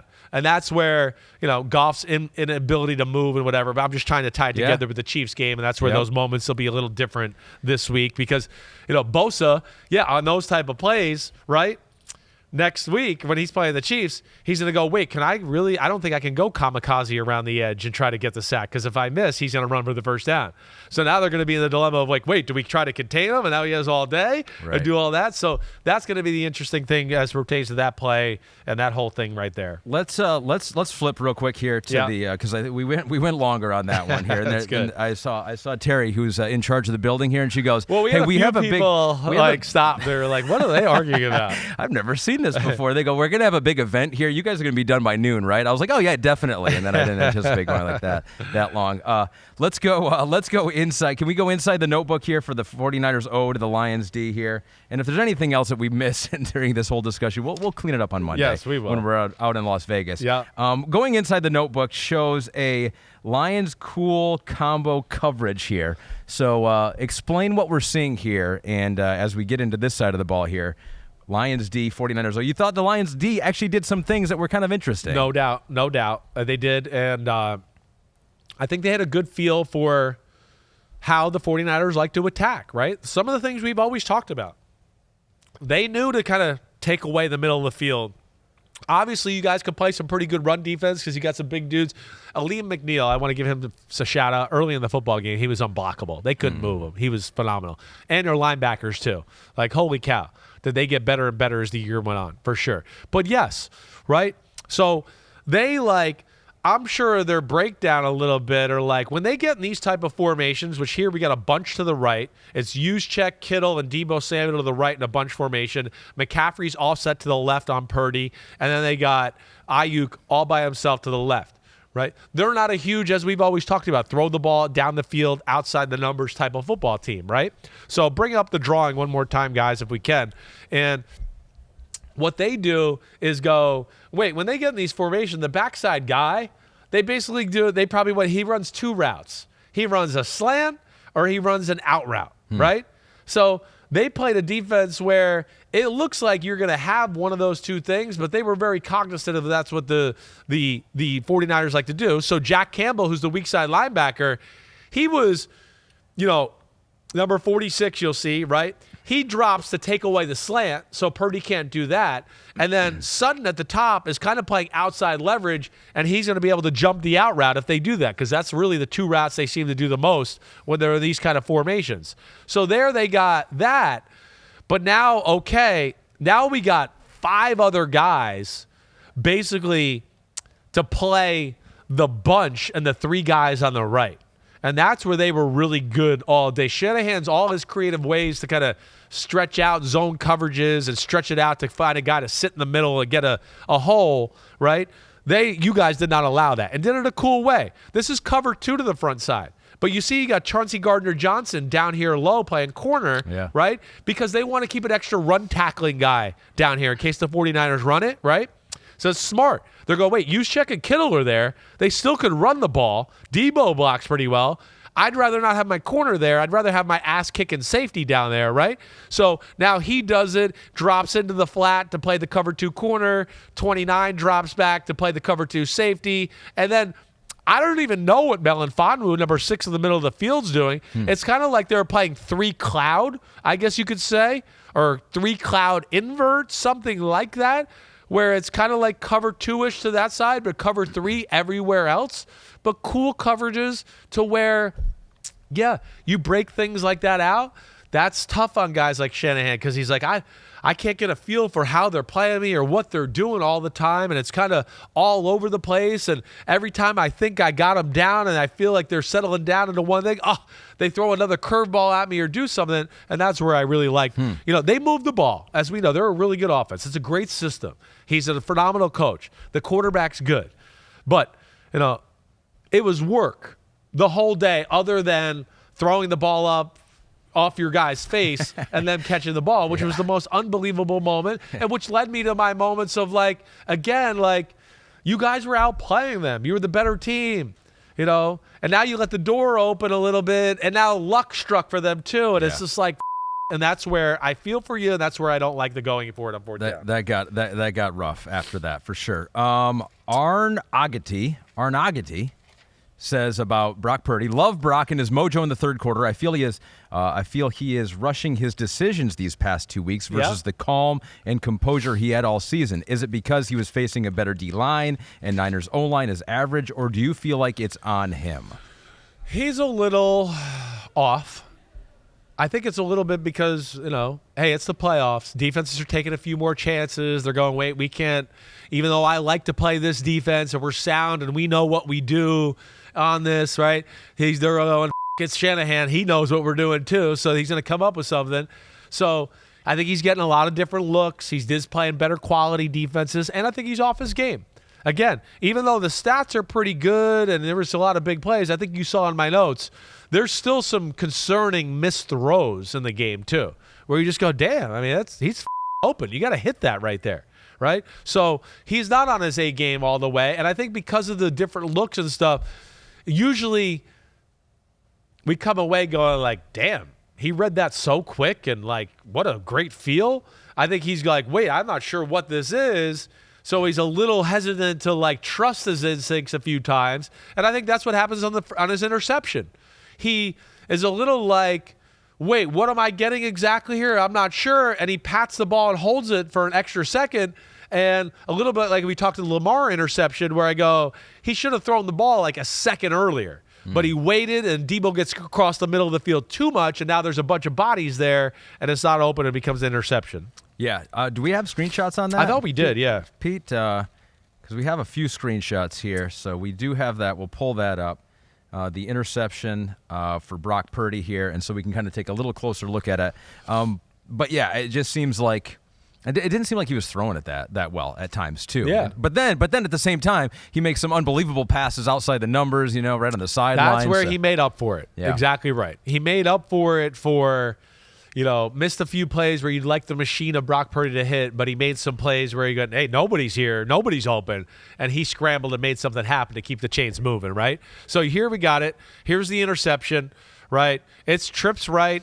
It's Kittle, Jennings, and Debo to the bottom of the screen. Ayuk by himself towards the top left, right? It's a cool front by the Lions, you see here, right? It's 3 D linemen to the left of the center and then a defensive end way to the right, right? And another, like the 49ers ran this defense against you guys, and you ran the ball on 3rd and 10. Do you remember for a first down at the end of the second quarter? Yeah. That's what I mean. It felt like you guys had cracked the code, right? But either way, I don't want to change the subject. Here we go. You'll see it. So let it go, Pete. All right. And Debo Samuel at the bottom of the screen, he is the one that's going to run the in cut. Here you guys are running. Oh, oddly enough, it's exactly like we just talked about with the Chiefs and the Ravens. It's quarter, half, right? And you could see the huge hole that's here for Debo Samuel that he's about to run into, right? You could see it. Yep. There's no defender in the hole between the numbers and the hash. And that's where you want to throw the in cut. But to throw this ball, you have to be winding up to throw this right now. He's just starting to make his break. You should then be like in the middle of like, okay, I'm about to throw it, right? And he's still kind of moving up in the pocket with 2 hands on the football, assessing the coverage, and then you'll see, let's go to the next picture, Pete, where you see that huge window. Okay, there it is, right? Now, it's either got to be a laser at this point, or you would have to have already thrown it to drop it in there. But because he's late, now he needs to throw a laser, and the ball gets tipped a little bit. A big arm gets in the way, but you see where the ball ends up, by the hash. That's not where that ball is supposed to be completed. It's in the hash. Your linebackers were there. We talked about the hole being 4 and 5 yards before that. That was, of course, a big moment in the football game. Also, a stupid penalty by C.J. Gardner-Johnson on the play, trying to get back to Debo Samuel. C.J. Gardner-Johnson did some amazing things in the game. He did some bonehead things in the game. Yeah. We talked about that play there. Had a bad missed tackle on McCaffrey that led to the first touchdown. And then the second touchdown, the Ayuk post, right? He took the cheese and didn't need to. And you'll see Cam Sutton on the film. He's like, dude, you were supposed to have him if he comes inside. Here's the play once again. Great job, Pete, right? 19, Debo was covered. Branch and Melifonwu got him. He did not need to take those 2 or 3 steps to the middle of the field to worry about Debo, which is where I think personal emotions got the best of him. Yeah. Because he's like, that's Debo. I don't want him to score a touchdown. He took 2 steps to the left, and that's all he needed.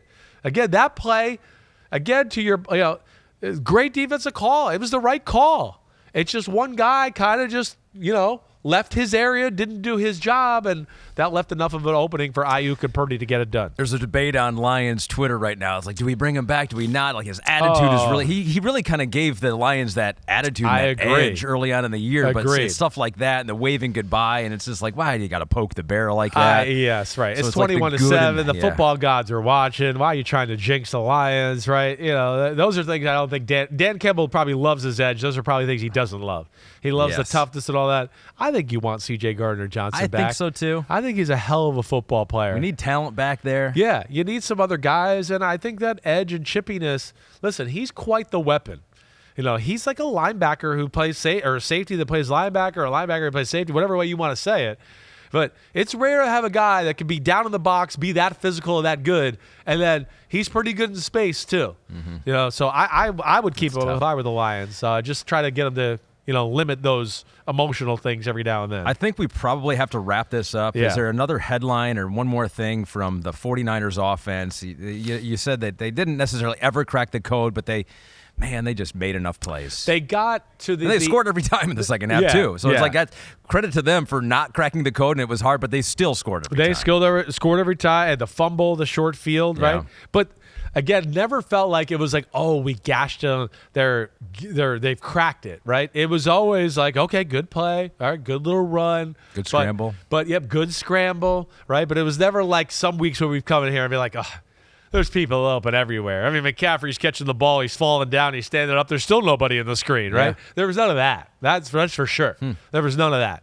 Now, the only time I felt like they cracked the code a little bit was the long touchdown run at the long run by McCaffrey, right? I think that was it.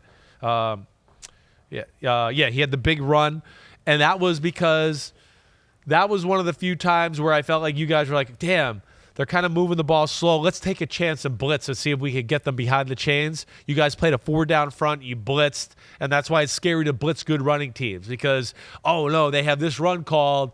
We blitzed. We're overcommitted in one area, and now we have another area where there's not enough people, and he broke up the big run. But that's about all I can really say throughout the day. It was a really good game, and like I say, at the end of the day, for the second week in a row, it felt like the better team on the field was not the 49ers, but the 49ers are going to the Super Bowl. Yeah. And there's something to say about trying to win a football game. But, whoa. Everyone's okay. Foul. Everyone's okay. It's just a chair. They are not going to get away with beating Patrick Mahomes and the Kansas City Chiefs playing the way they did the last 2 weeks. That was one thing I will say. You know, I'm rooting for my buddy in the 49ers. I love Mahomes and Andy Reid, but I'm rooting for the 49ers, and they're not going to win if they play like they did the last 2 weeks. That's a great tease to our DraftKings Super Bowl MVP odds as they stand right now. Of course, the two quarterbacks are the top two choices. Patrick Mahomes, plus 125. Brock Purdy, plus 225. Then you got McCaffrey, Travis Kelce, Debo, Isaiah Pacheco after that. Yeah, it'll be. It's a quarterback's award, usually, right? Pretty much always. It's actually kind of embarrassing sometimes how blatantly it goes there. Of course, Mahomes the leader. I got to understand Purdy. Yeah, McCaffrey, Kelce, Debo Samuel, Pacheco. Those are all guys that I think are dark horse candidates here. Yeah, I do. I look at them all and go, yeah, any one of them could do it because these are not two teams that are just, you know, all about the quarterback and trying to throw for 350 yards and do all of that stuff. I can't wait. It's going to be a great Super Bowl. It really is. It's like one of those where if the receiver gets it, it's hard not to give to the quarterback too. But it could be one of those where it's like Mahomes throws for 220 and 160 to Travis Kelce or something like that. Crazy. Right. Like if Kelce has a game like he did there and maybe had like on the AFC Championship game and maybe one more touchdown to go with it, that could be the kind of game where you go, oh, he deserves the MVP. Yeah. With those plays he made, like Mahomes played good, but it wasn't like whoa, right? Like and Kelce played a whoa game. So that might be one of those instances. But, yeah, more times than not, right?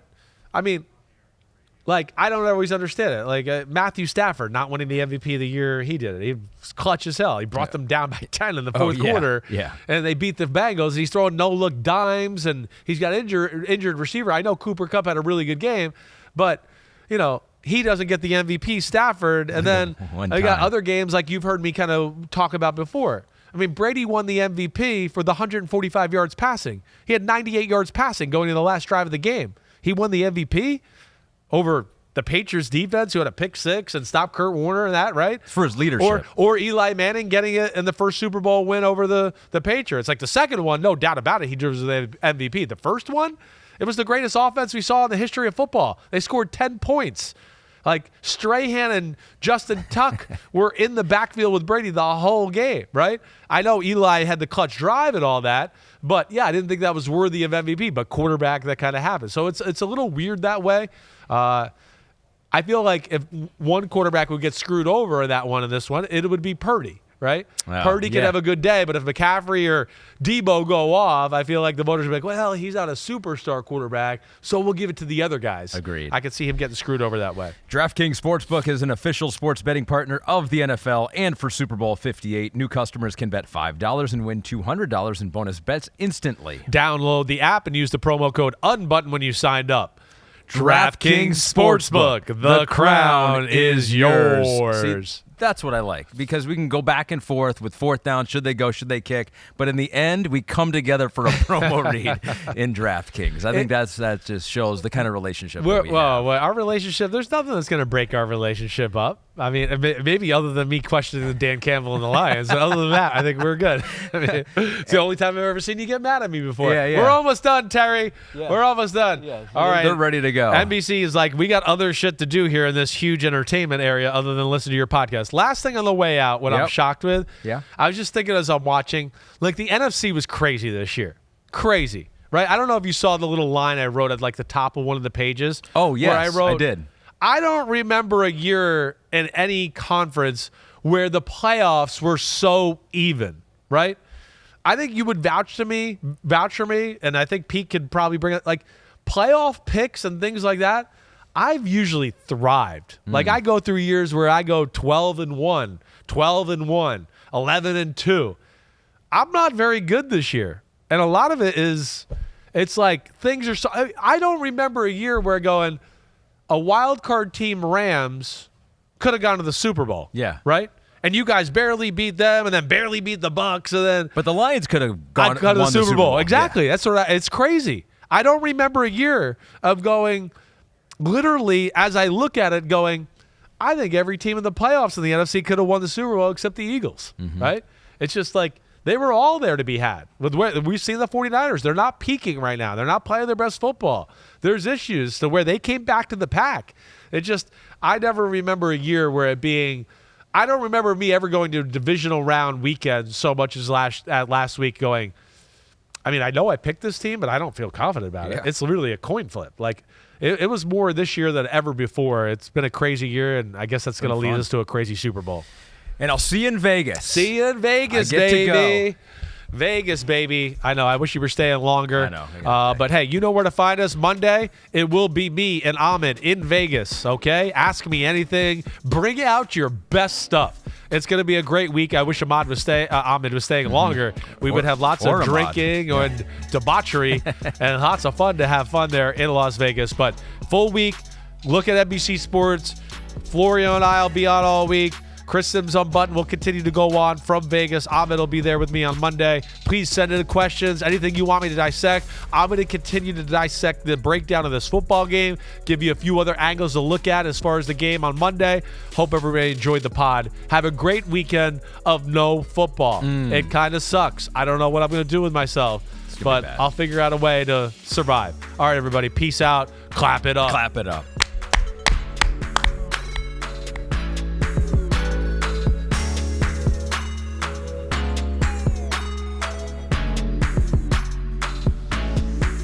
Yo, what up, homies? Thanks for watching. Remember, subscribe to Chris Simms Unbuttoned. Right now, we got Sunday pod, right? So you can have it Monday morning. We recap all the action. Wednesday, it's the What the Happened podcast. We're going to get deep in the weeds on the key matchups of the week. And then Thursday, I'm picking games with that jerk Florio. So you know where to find us, homies. Keep watching. Peace out. We'll see you.